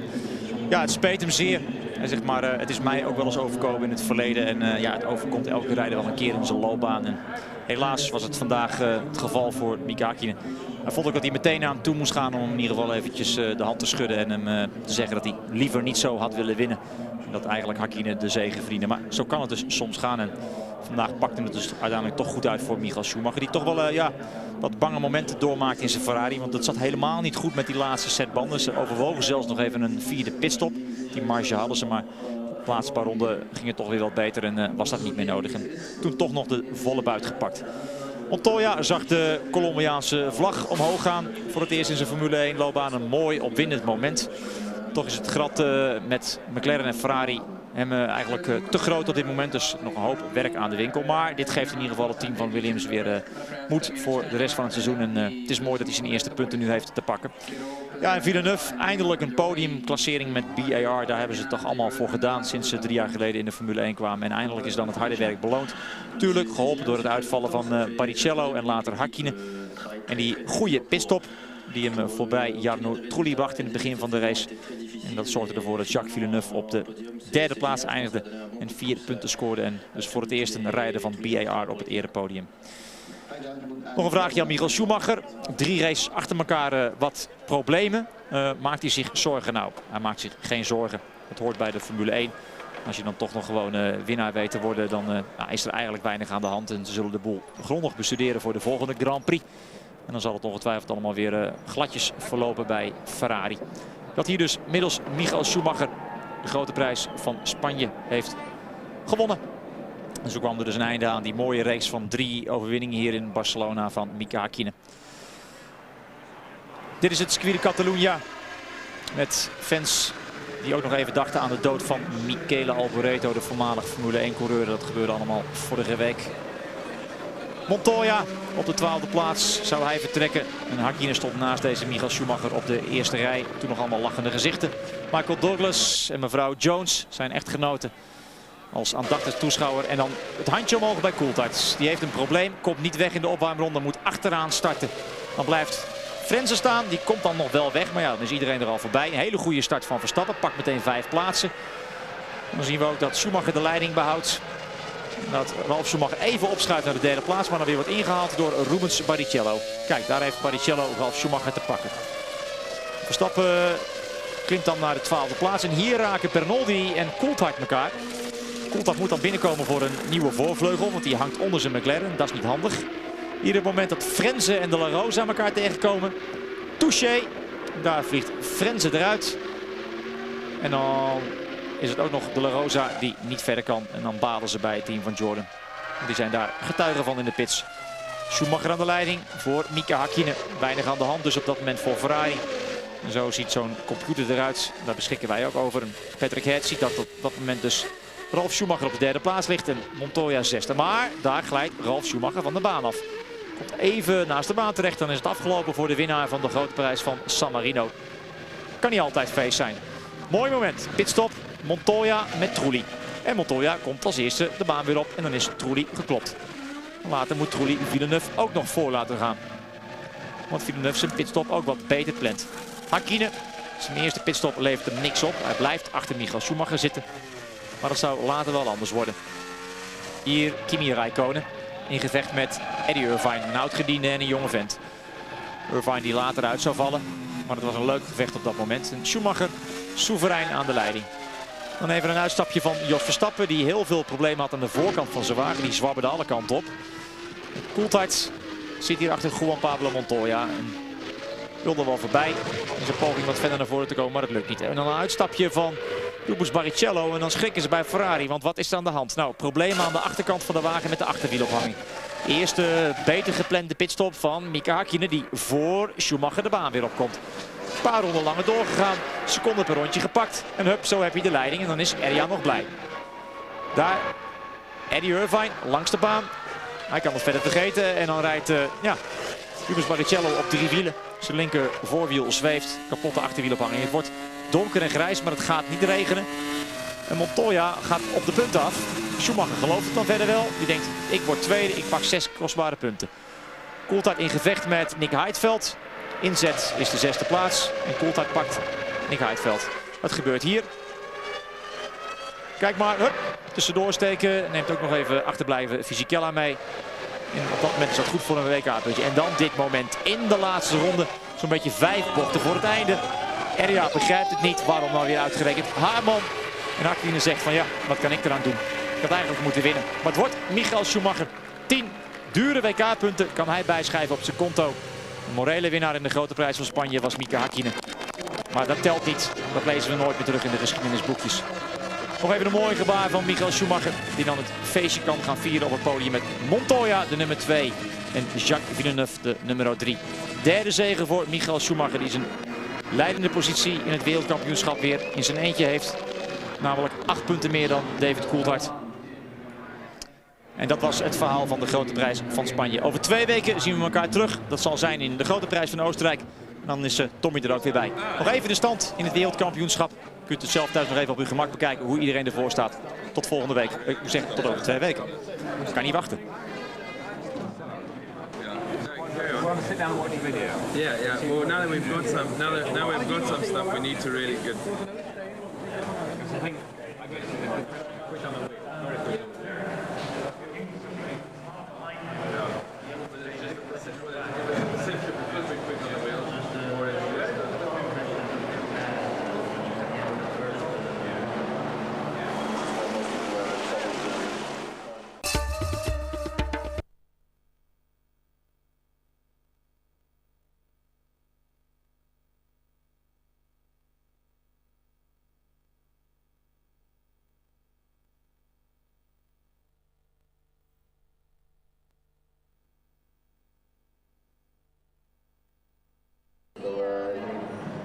Good tires.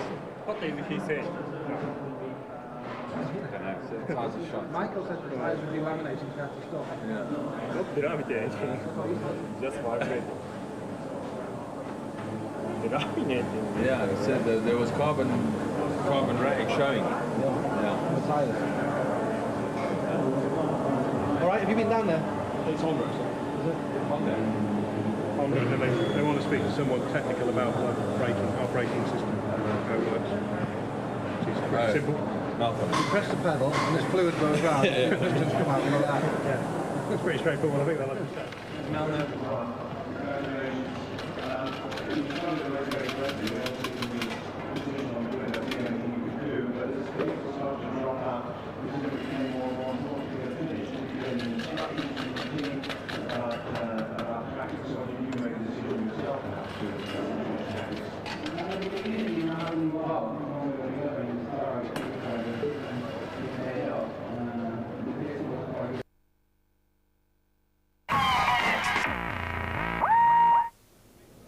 Incredible finish here to the Spanish Grand Prix in Barcelona. Mika Häkkinen looked to have the race in the bag, and then along came Schumacher on the very last lap to win again in Spain. Okay, confirmation of the result for you first of all. Michael Schumacher, 10 out of 10. Juan Pablo Montoya, the Colombian, up there on the podium for the first time in the Williams. Villeneuve, an excellent result for the British-American racing team. 4 points for third place there. Trulli did a spot of powerboat racing with him before the race, didn't we? In fourth place, David Coulthard, a really brave drive from Coulthard, starting right at the back of the grid, but still getting a couple of championship points. And Sauber continuing to do pretty well this season. Nick Heidfeld making his point. And this is how it looks now. There's a gap.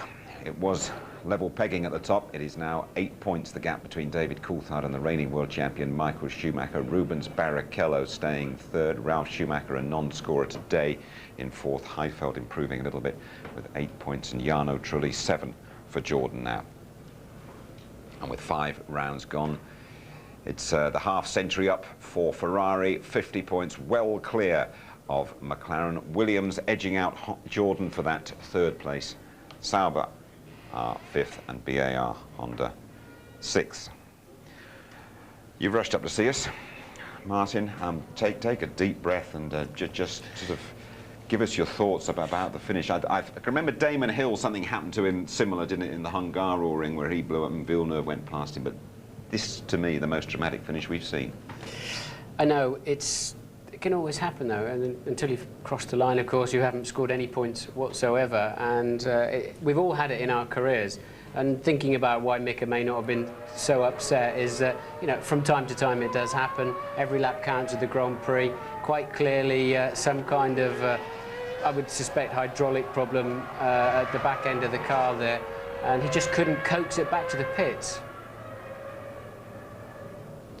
I'm away from Mika Häkkinen. We're obviously going to talk more about him before we leave. David Coulthard had a terrible day, didn't he? Had the problems in warm-up, then right at the back of the grid, but he has come through, he's battled through and scored points. He's had every kind of test, hasn't he? Mechanical, psychological, you know, he's had a nerve, and we didn't see at the beginning, but this was this morning with the hydraulics going and everything frying up. Of course, we thought the worst at this time as he parked at the end of the pit lane, that perhaps that was the engine, but it was all the hydraulics and the fluid had gone out, and then they had to recheck the engine. But here we are to go out for the formation lap, and something's happened again, and it stopped and it stalled, and we saw all the electronics engineers, and there he is having to go right at the back and start from the back. Luckily for him, not having to go over to the pit lane, but there he's lost his nose cone. And suspicion was against Bonaldi because he came in as well. So he had to come in and have the nose cone fitted, which is a long job. And you have to be very precise with the mechanics to get the thing back on. And he's got 2 very valuable World Championship points. And he's still just 8 points behind Michael Schumacher. So that, as Murray said, that could be very, very important come the tally at the end of the year. It's an interesting scenario, isn't it, within that team, and we've been saying perhaps David Coulthard is #1, Häkkinen has been #1, but there's still terrific camaraderie between the two of them, Martin. There's a respect out of the car, but in the car, your first point of reference is your teammate, of course. I think David will think he lost 8 points today, not gained 2. I don't know whether he made a mistake and stalled the engine or whether there was a technical problem. Very reminiscent, of course, of the Canadian grid last year. And it just puts you out of sync for the afternoon. What really cost him, though, he still could have won the race, of course, as it turned out, with all of the other problems. But losing the nose cone effectively then really cost him 10 points today. Yeah, and at the end, Tony, Mika had to sort of thumb a lift back, didn't he? I'm just wondering what it will do to him inside there, because people said this is the race he's going to hit back. Well, I don't think it will do anything to him at all, because he feels more confident about the car. He knows it was a mechanical fault, but you have to look towards the end of qualifying. They made the car better all the time. Okay, so it's a track where he's won 3 races on the trot here, but he will be strong now. Okay, well, let's hear what Mika Häkkinen himself has got to say about his awful experience here. Here he is, chatting to James. Very, very quickly, I've got to ask you, you must be absolutely mortified by that. You've been in racing a long time, but the last lap, 3 miles to go, how do you feel? Yeah, definitely. It's super disappointing. I mean, God damn it, you know. Jesus, you know. Could it be fantastic, fantastic finish for me here, you know. It was going so easy, and I didn't even have to push. I was just more or less cruising, you know, short shifting, braking early, accelerating gently, but it just didn't work out this time for me over here, you know. But it would have been incredible if I would have won this race for 4th time in a row. But it's all right. It's all right. Good for him for giving us his reactions there 4 times in a row. It would have made Mika Häkkinen the most successful driver in the history of the Spanish Grand Prix. Let's hear from Ron Dennis, shall we? Team boss of McLaren. Victory snatched from his team's grasp. Ron, unbelievable drama on the last lap. My heart goes out to you and to Mika, of course. Any idea what happened? Well, as far as we can tell at the moment, and it's a little early, but it looks like we had a clutch failure, but we're not 100% sure. What went through your head when you saw Mika slowing down? I mean, was it expected at all? No, it was without warning. What goes through your head at that time is how many times it's happened before. You know, if you've been in it a few years, and I'm afraid I have, you know, it's never won until it's won, and you know, the pain will come tomorrow, and the disappointment's there for everybody in the company and the team, and you know, you just have to live with it. Take the positive from it. It was a great race strategy. It was nice to outmaneuver Ferrari, and it was an easy win, but this is motor racing. David's picked up a couple of points, but again, a bad day for him. Yes, I mean, I'm afraid it was a bit of brain fade from him on the start line. And again, it's a little premature, but that's as far as we can tell at the moment. But you know, it wasn't one of our greatest days, but you know, we're competitive, and there's a long way to go. Thanks, Ron. Well, he's putting a brave face on it, and all credit to him. Thousands of Finnish fans, by the way, have come to Barcelona to support him. They were chanting down that Ramblas late into the night, weren't they? The Mika Häkkinen chant, and they're going to have to be drowning their sorrows now, I guess. It's just that, as I say, it's the mindset of Mika Häkkinen that interests me after this, and Ron Dennis showing there how painful the blow really was for the team. But it's also the difference between Ron's reaction to Häkkinen and Ron's reaction to David Coulthard. You know, we've said continually here, you know, get behind David Coulthard a little bit more psychologically. You know, Ron says there, you know, a bit of brain fade by him, and then he checked himself and said, well, perhaps it's a bit premature to say that. It could have been electronic glitch easily. You know, he'd had problems with his car from the morning. You know, he'd been on the 2nd row of the grid. I think they should get behind him equally. Not just with the equipment, but up there as well. Come onto his side of the garage every now and again. You always see Ron and Adrian Newey on Häkkinen's side of the grid. He knows he's got all that strong psychological support from them mentally as well as technologically. Okay, Tony, thank you very much indeed. We hope to be having a word with David Coulthard before we leave you. But now let's go down to the press conference, shall we? Where the top 3 in the Spanish Grand Prix are waiting to talk to us. Michael, to jump truly in the first pit stop, and then we just hang in there. Well, Martin, he won here in 97. He was the world champion. Seems to change his look, the way he looks. Hair changes, beard changes, but good to see him back up there. He's had a solid drive, didn't he, all day. We didn't mention much about him. It wasn't spectacular, and as Jack magnanimously pointed out, he actually was a bit lucky in a way. He's had better drives than that, better days, and when he could have raced to the podium. But nonetheless, well deserved. They kept the car going. solid drive from him, and he was keeping Montoya on his toes as well. Juan Pablo Montoya. I mean, Ralf Schumacher won for Williams last time out. Montoya on the podium this time. Terrific for them. He's a great racer. He's not a great qualifier yet. He's got one heck of a lot to learn in that department. But he's got a lot of fans here. His girlfriend's Spanish. You've seen a lot of Colombian flags being waved around. And just at the bottom of the podium there was his father looking up and sort of giving him the big applause. I mean, so it's a big moment for him. He's concealing a lot there. But to go from 0 to suddenly get 6 points is amazing, because he was actually a bit fed up after Imola, because before qualifying he'd only done 4 laps in the dry. And then suddenly, you know, he was chucked into the race. So, great racer. Not using traction control? Well, you know, what happened, well, he said that he used launch control on the start. You know, there's all sorts of different systems and there's different ways of achieving it. But what BMW were very worried about was blowing up engines as they did on Friday. And that unit was immediately sent back to Munich to be checked out. They were so worried about detonating them today because of traction control. So it takes everything to the limit. OK, Tony, thank you very much indeed. We're still hoping that David Coulthard will talk to us before we leave you. There is that competition to come as well. We will be right back.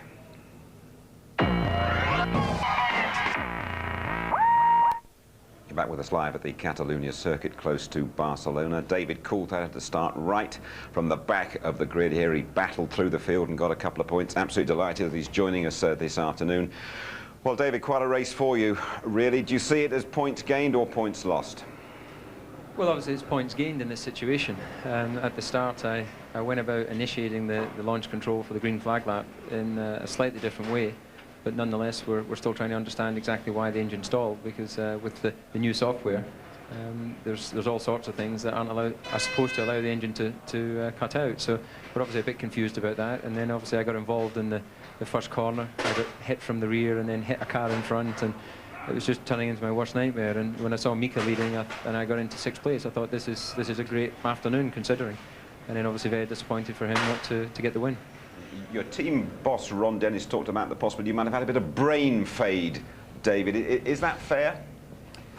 Well, I think it's fair to say that Ron's probably had brain fade to make that comment without talking to me or the engineers first. OK, when you try to battle your way through the field, just give us your feelings about getting near to scoring a point here in Barcelona. I mean, how confident were you throughout the race that you were going to score? Well, from being at the very back and having to pit for a new nose, I thought I had very little chance at all of scoring points in this track. But you know, I just wanted to use it, if not as a way to score points, but as a way to really test the system and push myself. And I tried to do that the whole race, and thankfully I was able to get some points. Ferrari have said it is their lucky day today. Would you agree with that? Absolutely. I think this was Mika's day. He's always been very fast around this track. He deserved the victory, and I think the team did, so I'm very disappointed for that. A thought for you about your teammate Mika Häkkinen, what happened to him today, David?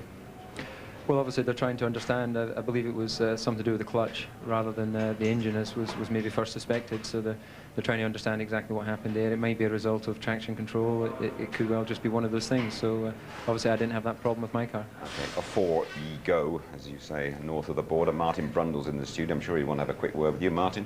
Hi, DC. Looking ahead, because that's all you can do after today. Clearly you've got Austria coming up and then Monte Carlo, some circuits you're very strong on. Manicourt, you dropped 8 points behind Michael Schumacher now. Do you think it's a turning point of the season, or do you think it's just a blip? No, I think it's very interesting, the fact that Michael, for whatever reason, wasn't very strong in the race, and this would have been a race that Mika should have won. You know, once we try and understand exactly what happened with our system, then clearly it could have been a race where it was another McLaren 1-2. So I really don't think that just because they've locked into this victory, it changes the season.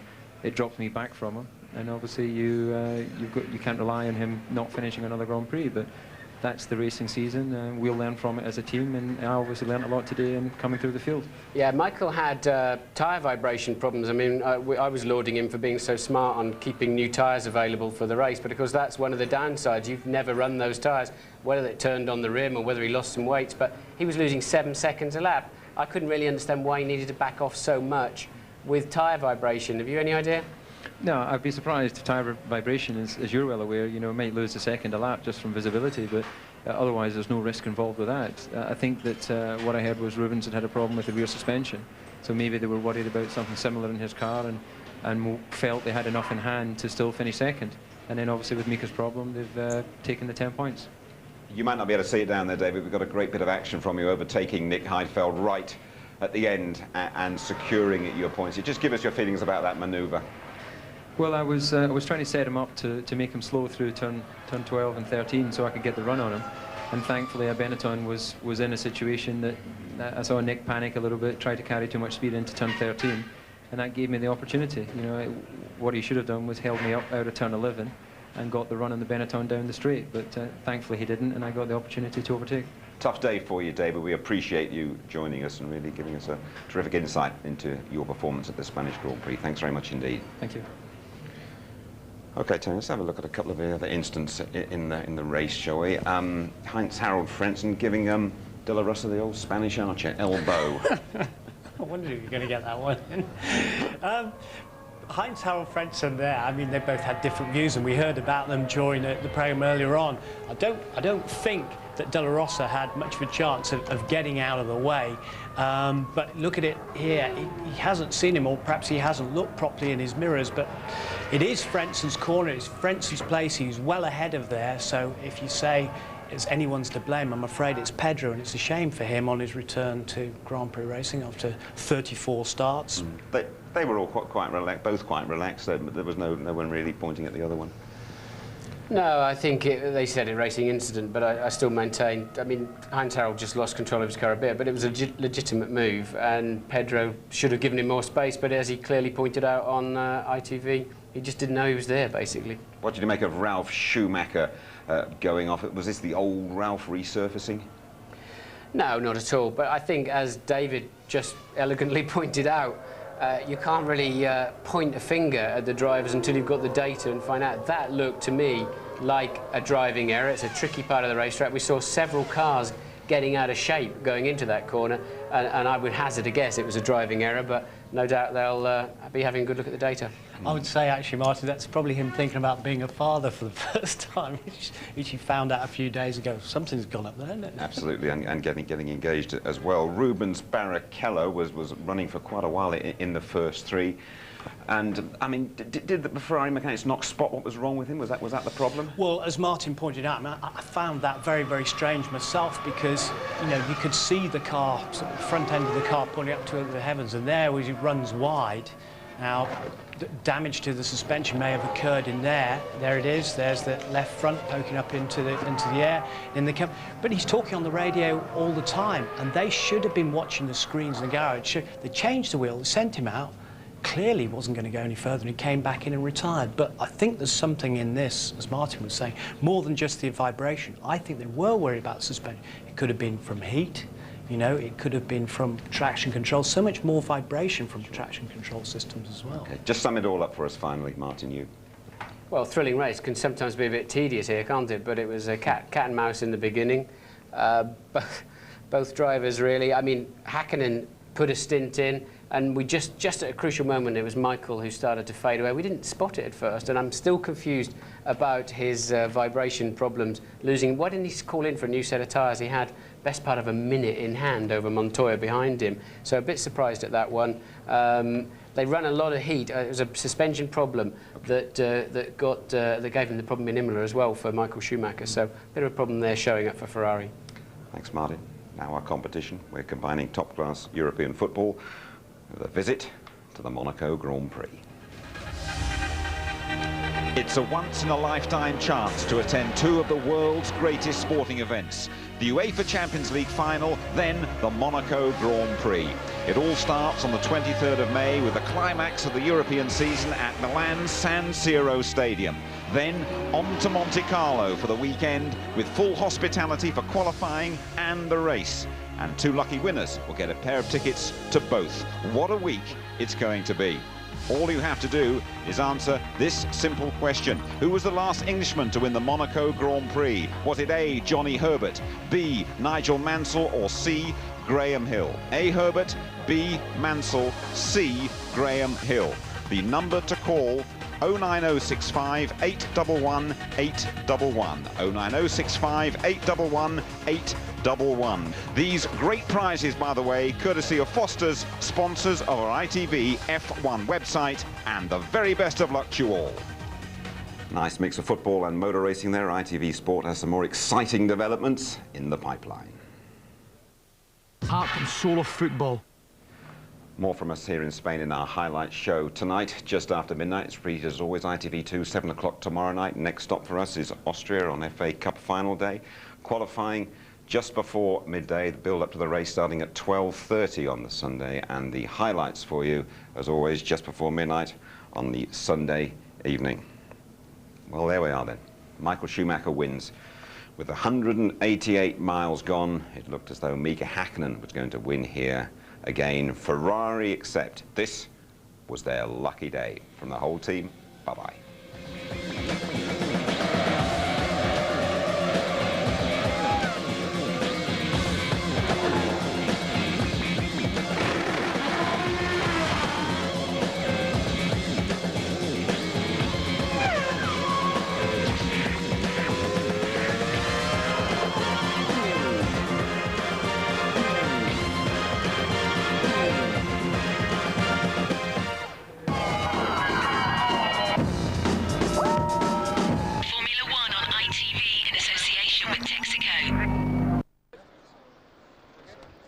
Mika, I just wanted to say congratulations, but then something strange happened. Can you just explain me? Don't know exactly at what really broke in the car, but you know, just lost the drive from the gearbox. So I was accelerating out of the corners and it did not want to accelerate anymore. And I suppose then you guys saw the smoke already coming out. So don't know the failure yet of what happened, but we guys have to go back now and look at it what it is. Otherwise, how did you like this race from yourself? In general, it was fantastic. It was good racing all the way. We had a great speed in the car. The car was getting better and better all the way through the race, so I was very confident. Just, I think it would be good to get the punch bag in the motorhome, something where I can hit a couple of times to relax. Obviously, you can imagine I'm very disappointed. Not only for myself, but disappointed for the team also. You know, it would be great to achieve these results.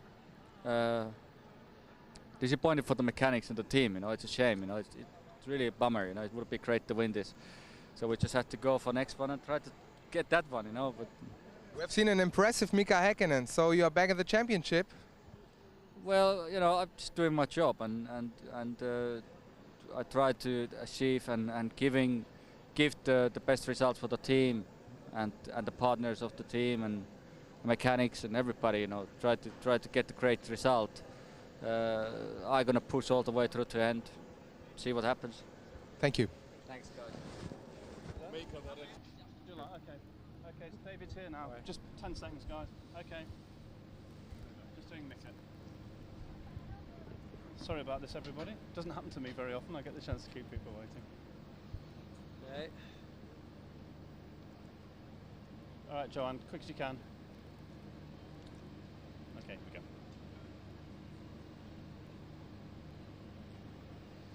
Yeah, David Coulthard joining us live. Where do we start this afternoon? It was an incredible afternoon for you.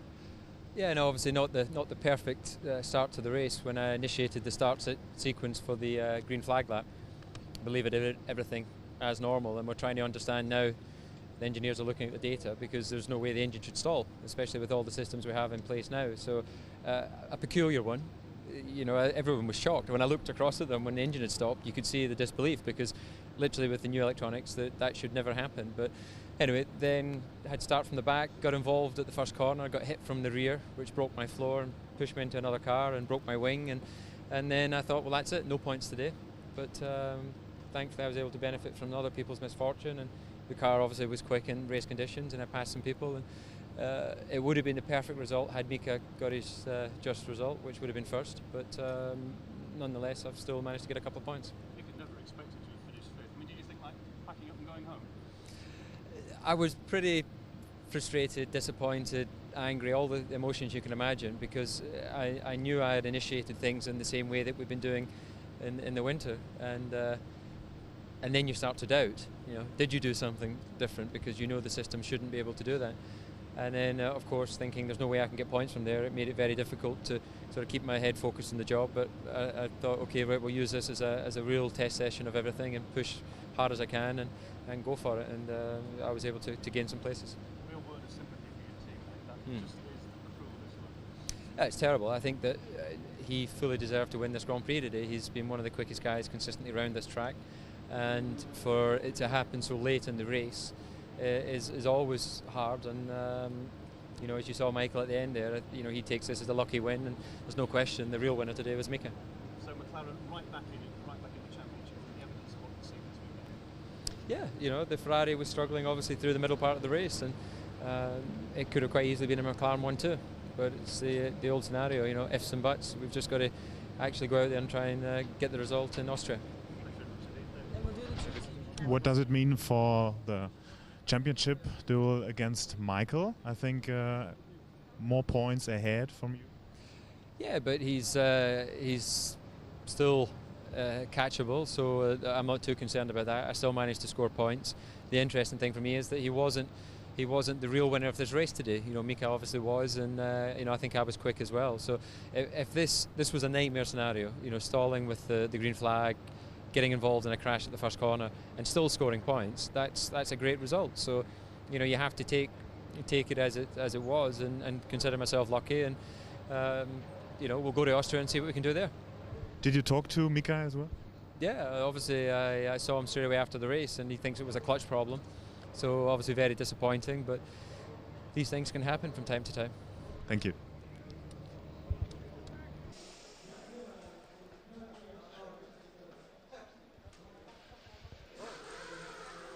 Jean Todt, Ross Brawn, all together? Together? Together? Jean Todt, Ross Brawn. Finally, it was a deserved victory. So what happened till the second pit stop with Mika Häkkinen when Michael was slowing a little bit down? Was there a problem? I mean, we had a problem with Rubens. Michael had probably a problem with a third set of tires, and I mean, we just asked him to keep this position. Ross, how was the heartbeat in the last laps? Yeah, a little bit. I mean, the race was going great until the second pit stop, and for whatever reason, the third set of tyres were no good at all. And Michael really struggled and was reporting a very big vibration. That's why he slowed up at the end, because we were scared something was going wrong. So I was really pleased with the way the car was in the race. It was consistent and everything was going fine. Then when we discovered Rubens had a problem, we told Michael to back off even more. So a bit fortunate, but we take our luck when we can. Ferrari and McLaren was in a world on their own. How is that from race to race? Well, I don't think Michelin are very competitive here, so Williams didn't join the party today, but I'm sure where they are, then they'll be in there as well. But McLaren have come back very well after the start of the season. And it's going to be a tough championship now. Last question, did you receive a letter from the FIA? About? I heard there was something from the FIA was given to your manager, to Stefano Domenicali. Something we have to worry about? I know, unfortunately Rubens speeded in the pit lane. When he came in with the suspension problem, he went too fast on the speed limit, so that was all. Okay, thanks. First finish and immediately on the podium. How do you do that? Pretty lucky, isn't it? No, not lucky. It proves that you know the job. Oh, thanks. You know, I think it's been really good. To be honest, I was a bit surprised.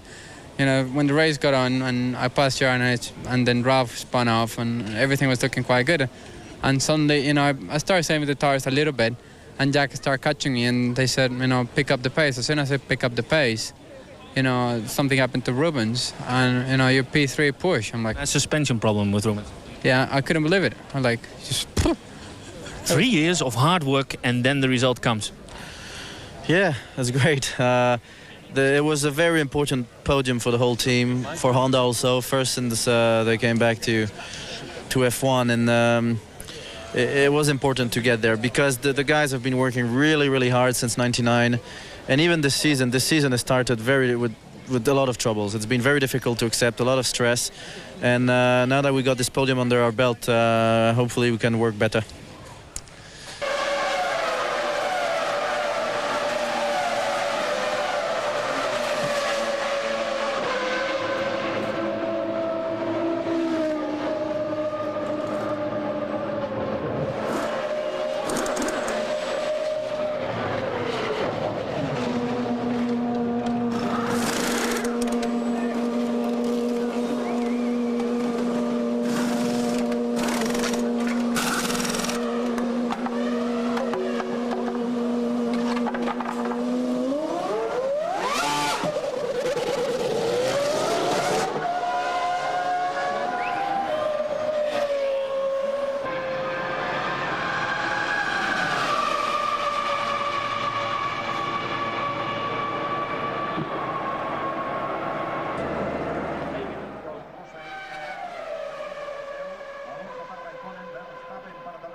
David Coulthard again, fastest lap of the race so far. Olivier Panis now trying to overtake Eddie Irvine for 9th place, got alongside, but had to drop back. Michael Schumacher coming up to complete lap 5. The gap between himself and Hakkinen last time was 1.6. Similar gap back from Hakkinen to 3rd place Barrichello.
Just a fraction wide, lost just a little bit of momentum there, Olivier Panis, but he's really trying hard to overtake the Jaguar ahead of him, of Eddie Irvine in 9th place. Animals dos parlaris ja.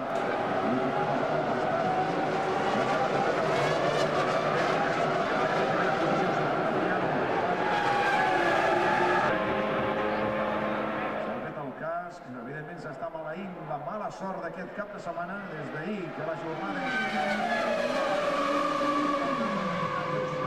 de canvi igual que va passar l'any passat. A les primeres de canvi va venir adeu-siau a la competició. El vehicle ha quedat a l'exterior, a l'on de la caixa, ha tocat a sobre de la grava i de moment doncs està allà aparcat. So Schumacher, that gap to Mika Hakkinen has stabilised approximately 9 seconds as he was starting.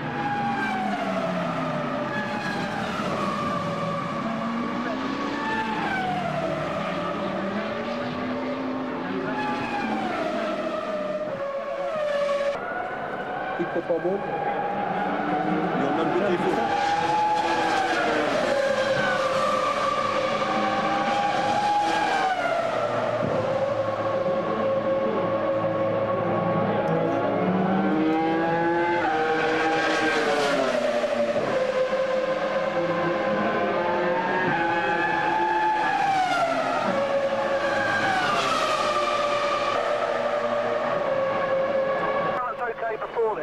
Was the balance okay?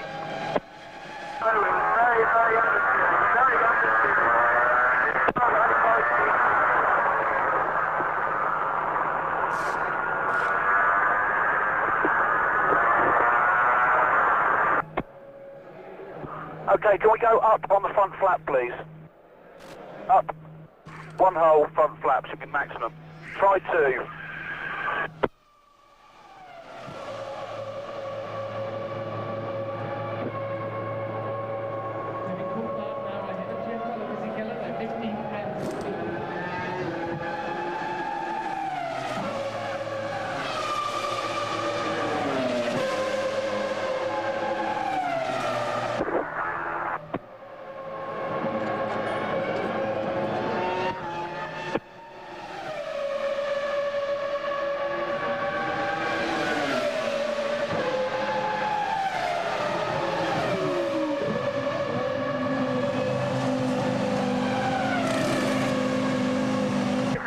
Maybe.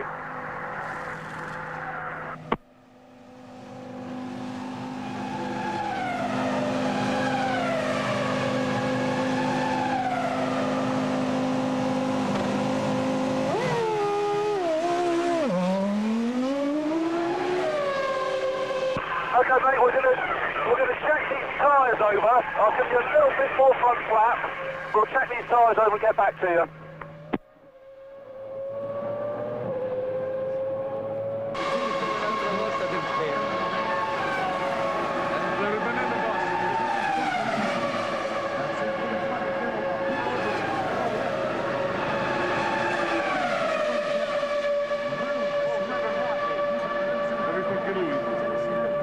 Guarda così per rischiare, se le vedi che fermata.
Mattia.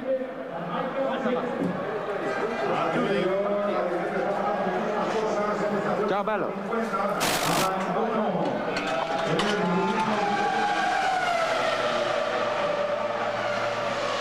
Eddie Irvine looked like quite a competitive race to the end there. What happened? I think we ran out of oil. We have an oil. I think we have an oil leak somewhere, and ran out of oil. Lots of battles. Do you enjoy it? No, because the battles were going the wrong way. People were pressurising me. I prefer it the other way around, but I don't think we could have done a better race for what we had. We just need to make the car quicker. And launch control worked? Sorry? Launch control worked? It was very good. Yeah, the guy, whoever did the launch control strategy did a very good start today. Thanks very much.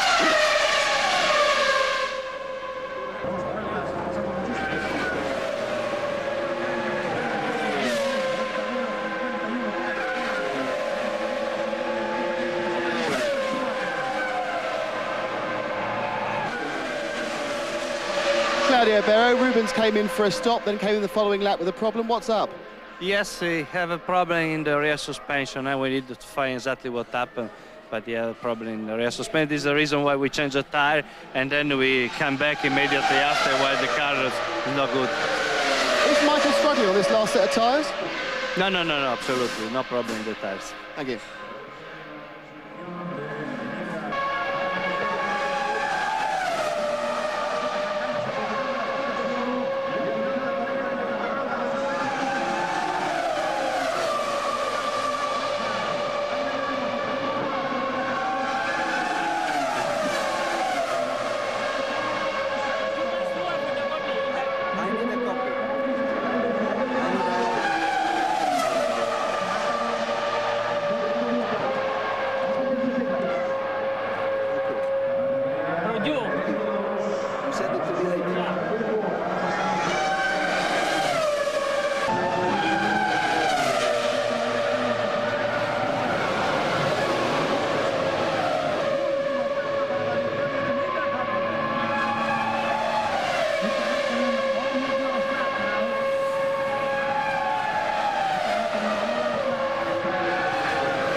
Huge vibration, and that's why I slowed down, because I was afraid I have a tire which is delaminating or something going quite wrong. But anyway, guys, it seems to be our day. We have been bloody lucky. But nevertheless, you have done a good car with all the changes. You have to finish, and we did it, so great job. Yeah, well done again, Michael. See you back in the pits.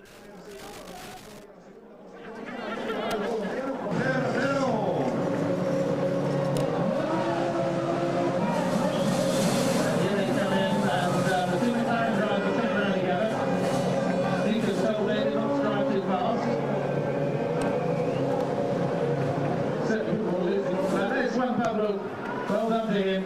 Jack Villeneuve in third place. This is quite a roster we're going to have. Estamos viendo a Mika Häkkinen sentado en el vehículo de Demi Coulthard.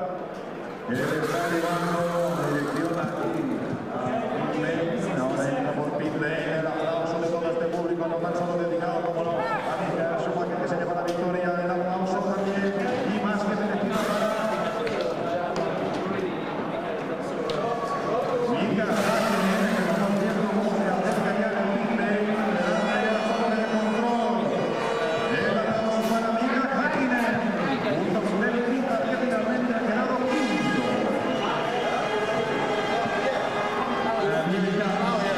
When I backed up a little bit, this guy catching me really quick. Here, everyone.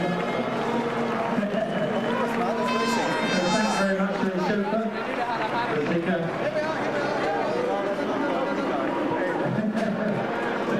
Can you take your luggage with you? Chuck your head in gloves. Well, not bad luck for Mika.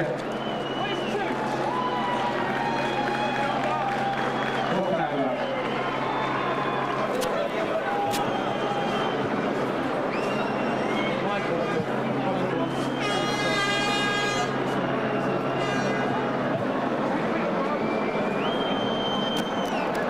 Mika Schumacher running over to commiserate with Mika Häkkinen. Aquí se va a ir el Michael Schumacher, que abraza a Mika Häkkinen. Just the other way around.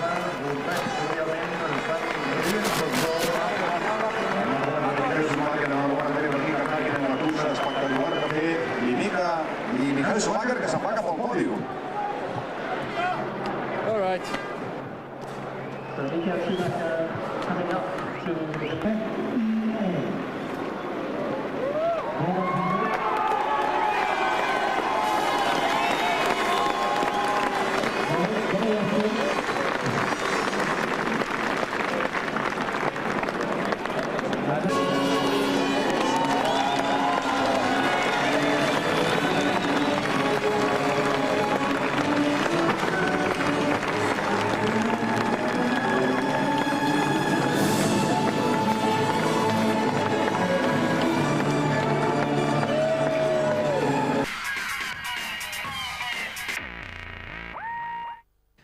Hello there, welcome back to the Catalunya circuit. The Spanish Grand Prix has a reputation for sometimes being a boring procession. Not this time though, a real twist in the tail, allowing the world champion Michael Schumacher to win the motor race. That's the way it goes. I remember, I think it was '93 in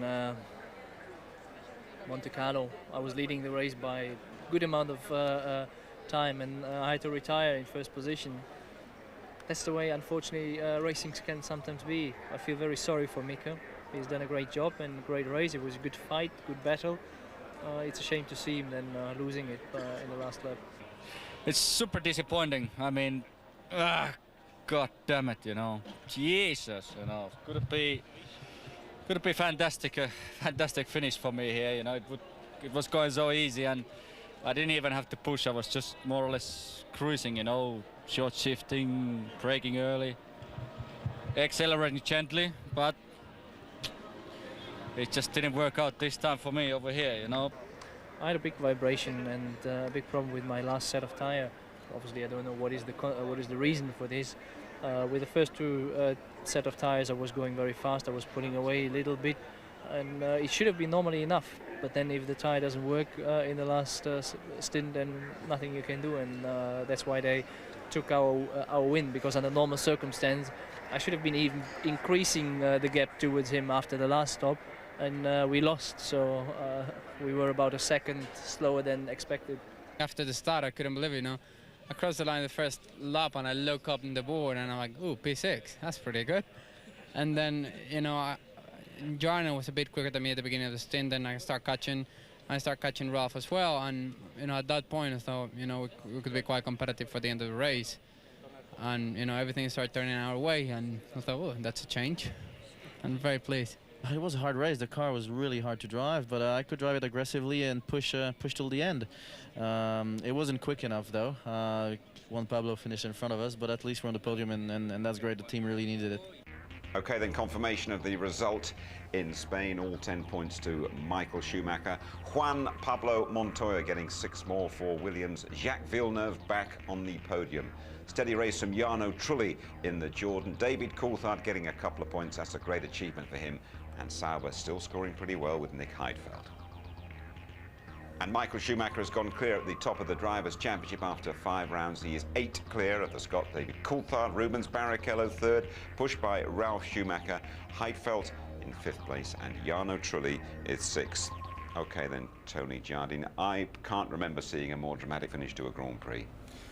I think you mentioned it before in 97 was Damon Hill. He was leading in the Arrows, and then on the last lap it all went wrong in the hydraulics and he smoked his way around to second, but he lost the lead dramatically to Jacques Villeneuve in that race.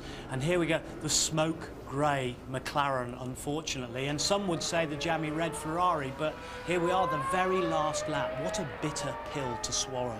I mean, this is absolutely awful. I mean, the team was stunned by this. Look at the crowd. Part of the Ferrari supporters jumping up and down. The rest of them stunned by this and silenced by it. But Häkkinen took it extremely well, I have to say. But deep down, what do you feel it will do to Mika Häkkinen's psyche, this? Yes, it will knock him a little bit, but what he'll be thinking about was how good the car was here, how the improvements that they've made in the car, how good it was in qualifying, how good it was in the race, how well they did with strategy to get ahead of Ferrari. That will really encouraging him. They were already encouraged by Coulthard's performances in the first 4 races, so I think the team will get stronger and stronger. What do you make of what happened to David Coulthard today after all those problems at the start of the Grand Prix? I think it's very tough, but we've got to remember, you know, he scored points in every race now. Now, we suspect, we don't know, that he was going to try and do a non-traction control start, and whatever he selected or whatever happened on these new gizmos, something stalled it. The electronics guys were all around. He had to start from the back of the grid we saw there. Then he got involved in the first corner instant. He got bashed from behind. He lost the wing. He had to come in for a new nose cone. So he could have won, he could have got in 2nd place without this added pit stop for a new nose cone as well. Traction control to blame for what happened to him at the start? I think big significant story today, Jim, of traction control. It causes stress on all the components, not just to the drivers and the engineers and the technicians, but all the parts get vibration, they get hot, and you've seen this manifested, I think, in blow-ups, in hydraulic failures, etc. And I think it's affected the Ferrari not as badly as the McLaren. Well, you mentioned the Ferrari there. In commentary, Martin Brundle said Barrichello has a problem, he's got to come in, and he did come in. They sent him straight back out again. I found that quite bizarre, to be honest, because, you know, Rubens had been across the gravel and, you know, the suspension was broken, but the car was like a drunken duck. It was up on one side, and you could clearly see the left front after the incident here, and he may have just clipped the curb and caught the bottom of the suspension, which just put the wishbone out. He comes round, you can see the car cocked up in the air. Look at that left front, you can see the daylight underneath it, and that's because of the suspension at the back. Now, they'd have been watching all on the television, yet when he came in, they gave him a new tyre and sent him back out, and he came back in that next lap to retire because of the suspension failure. Again, that may have been the heat contributed to it as well. They might have said to Michael, right, watch it, just cool it, because we've got a lot of heat in the components. The sensors are going into sort of red overdrive. Just going back to our British World Championship contender, Coulthard, it's a long while since he started from right at the back of a grid. He fought his way through, and right at the end, a really good overtaking manoeuvre from him to take Nick Heidfeld and get his points. Jim, I hope people don't think we're biased, but I mean, we're just beating the drum for Britain and supporting the Brit. Great Scotsman here, and it's fantastic that out of all that misery that he's had, that he can come back from the back like that. and still get a couple of points and still be well in contention. And I feel very strongly about supporting him in the championship because it's for Britain and he's doing a great job. Good camaraderie among the drivers after all the dramas. Teammates Häkkinen and Coulthard involved, and then Michael Schumacher making his point really with Häkkinen. Yeah, this is great. It's a racing spirit there, and that's very reminiscent of Mansell picking up Senna at 91. I think it was in Silverstone, gave him a lift back on his side pod, and those guys are always duelling. Those guys are duelling, although they're in the same team.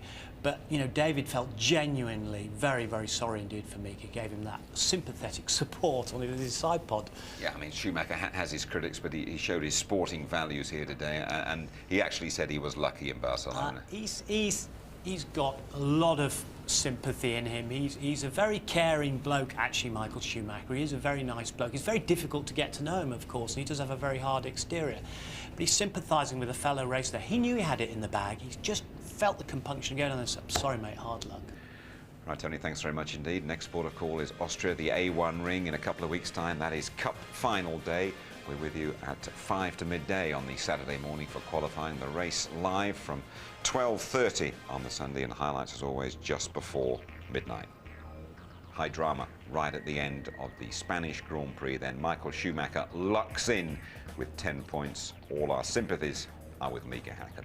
Good night.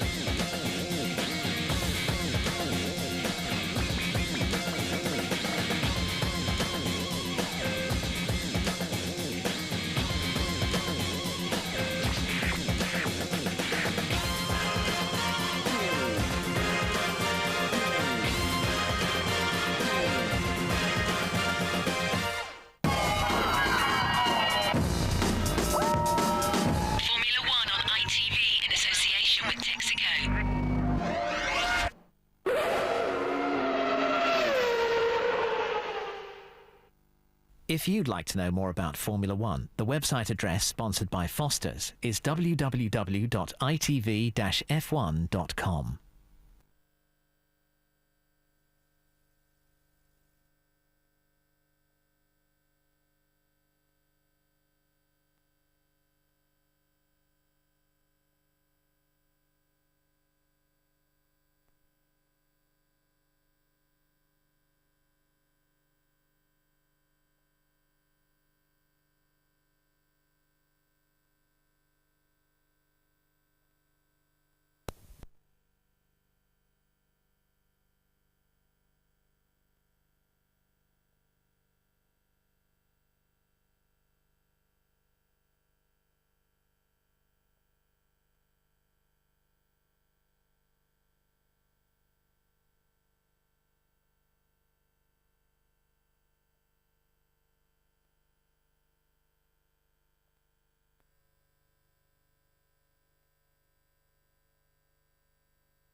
Welcome back to Automag, and welcome back once more to Barcelona, where all things traction were under discussion. Of course, traction control returned officially to Formula One for the Spanish Grand Prix weekend, and we asked a few leading lights what they thought. It makes it easier for the driver to get the maximum drive potential out of the tyres. So in the past he would have to approach the limit gradually, perhaps leaving a little bit of a margin, And then if track conditions meant that he overstepped that maximum, he would get excessive wheel spin. And when you get wheel spin, you lose drive force as well as losing cornering force. So traction control allows the driver to go right the way to the limit without any fear of overstepping it. Well, there had been arguments over the last few years since traction control and electronic driver aids had been largely banned that they removed some of the driver's skill from the equation. What do the drivers think? I think nothing has changed. I mean, it's a very simple system. It just helps you at the start. It is going to help you during a race if your rear tire gives up a bit, but it's nothing special. I mean, you still have to drive the car as before. Well, drivers argue that you still have to point it and press the pedals and have the brain power to cope with all of this electricity as well as the speed. And let's face it, I don't think you can argue too much with that. In general, particularly the younger people who like Formula One, they've grown up in an environment using these sort of pieces of equipment, computers. It's not strange to them, and so you'll definitely see the older journalists saying, isn't this terrible, isn't this awful, it's not as it used to be. But I think for the younger generation, I don't think there's anything strange to them about using capability of electronics and software where it can do a better job than the human can. Dichotomy perhaps for Patrick Head, because he loves drivers who race, but being a chief engineer, he loves technology that makes his cars faster. Tricky choice. Obviously there is no choice. If traction control is back, everybody's gone for it to do the best job they possibly can. And once Pandora's box of electronics was opened in the mid-80s, it was never realistically shut effectively. Well, the results from Barcelona were a very disappointing set of results for the McLaren team, and particularly for Mika Häkkinen, who lost a comfortable lead on the very final lap. Michael Schumacher, the championship leader now from David Coulthard, 36 to 28, with Ferrari's Rubens Barrichello in third, and Ralf Schumacher looking strong as ever, despite the slight changes to the cars, in fourth place. And the BMW Williams team in third spot in the manufacturer's points. Jordan Honda in fourth place, the better of the Honda rivals, Jordan and BAR. Ferrari, though, still comfortably leading the Constructors' Championship. And away they go. This will be the end.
et celle de l'an dernier. Good morning, Heinz-Harald. Now tell us, what are the main differences between last year's Jordans and this year's car?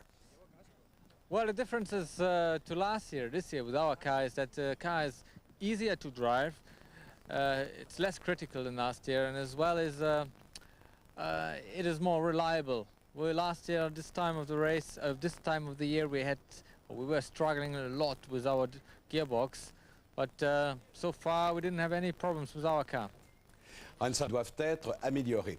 What areas of the car should be improved? Well, for winning races, we need to improve the chassis a little bit more. In my opinion, we need a little bit more dynamic downforce.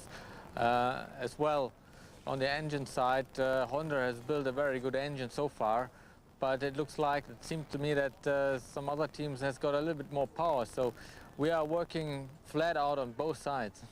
Alors, des améliorations à apporter au niveau du châssis, principal difference in this relationship with Honda as opposed to Mugen. Yeah, of course. I mean, it's a very big boost for us, for motivation, that we have Honda with us on board, and Honda is doing everything really to support us with good engines. And for us, as a team, it supported us incredibly to improve our development at the car. Alors, Heinz-Harald Frentzen qui dit, bien sûr, est bien réelle ou si elle est surtout amplifiée par les médias. Is there a real battle, Heinz-Harald, between the Honda teams, BAR and Jordan, or is it something mainly amplified by the media? Of course. I mean, the media are very supporting about a challenge in between us. But of course, it is a challenge, not only beating a McLaren or Ferrari one day, as well as beating the other teams. And I think BR is one of our strong competitors, is there, and it's as well competitive on the track, as you see, maybe. Alors, il dit évidemment que les médias, vous le savez, est-ce que Heinz-Harald Frentzen croit que les pilotes jouent un peu plus dur sur la piste? We have seen some controversial incidents on the track this season. As a veteran, do you think that drivers play a little bit more dirty during a race? No, I don't think so. I mean, generally what happened with Rubens, he went a little bit over the top for the few races, jumping off the German drivers a bit, jumping off the track. But generally, I don't think a lot of changes going on in Formula One, and generally accidents you will see also in future. Alors, il a dit non, je ne crois pas que les pilotes jouent plus que de remporter la victoire strictement. Is winning a race has become these days the only fun thing in Formula One? Well, that's my motivation, really. I want to win races with Jordan. My target is not really running around, cruising around and running in midfield. And that's why I'm pushing very hard and working and try to make Jordan as well as a winner this year. Alors, gagner avec Jordan est sa principale motivation. Mon objectif, bien sûr, n'est pas d'être un figurant et de me balader au milieu. Alors, je vais lui demander s'il croit toujours que le manufacturier japonais peut gagner cette guerre des pneumatiques. Heinz-Harald, you've been somewhat critical of Bridgestone lately. Do you think that they can win this new tire war that we see this season?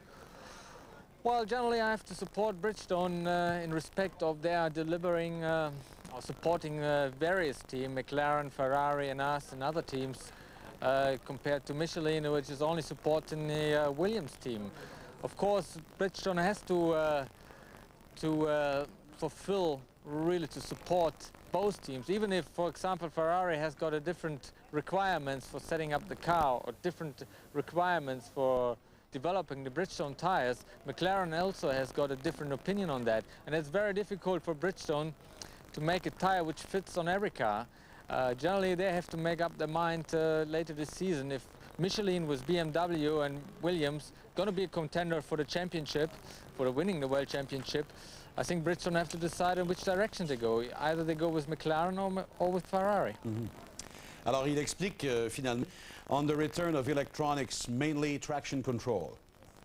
Well, I think, to be honest, I don't like traction control, and I don't like the thing as well that we have a launch control in future. It's all automatically, and it takes a lot of a lot of work off the driver, and I think as well it could make racing a little bit more boring, because traction control doesn't allow any mistakes going out of the corner, and so overtaking is going to be more of an issue or more difficult. Alors Heinz-Harald Frentzen dit qu'il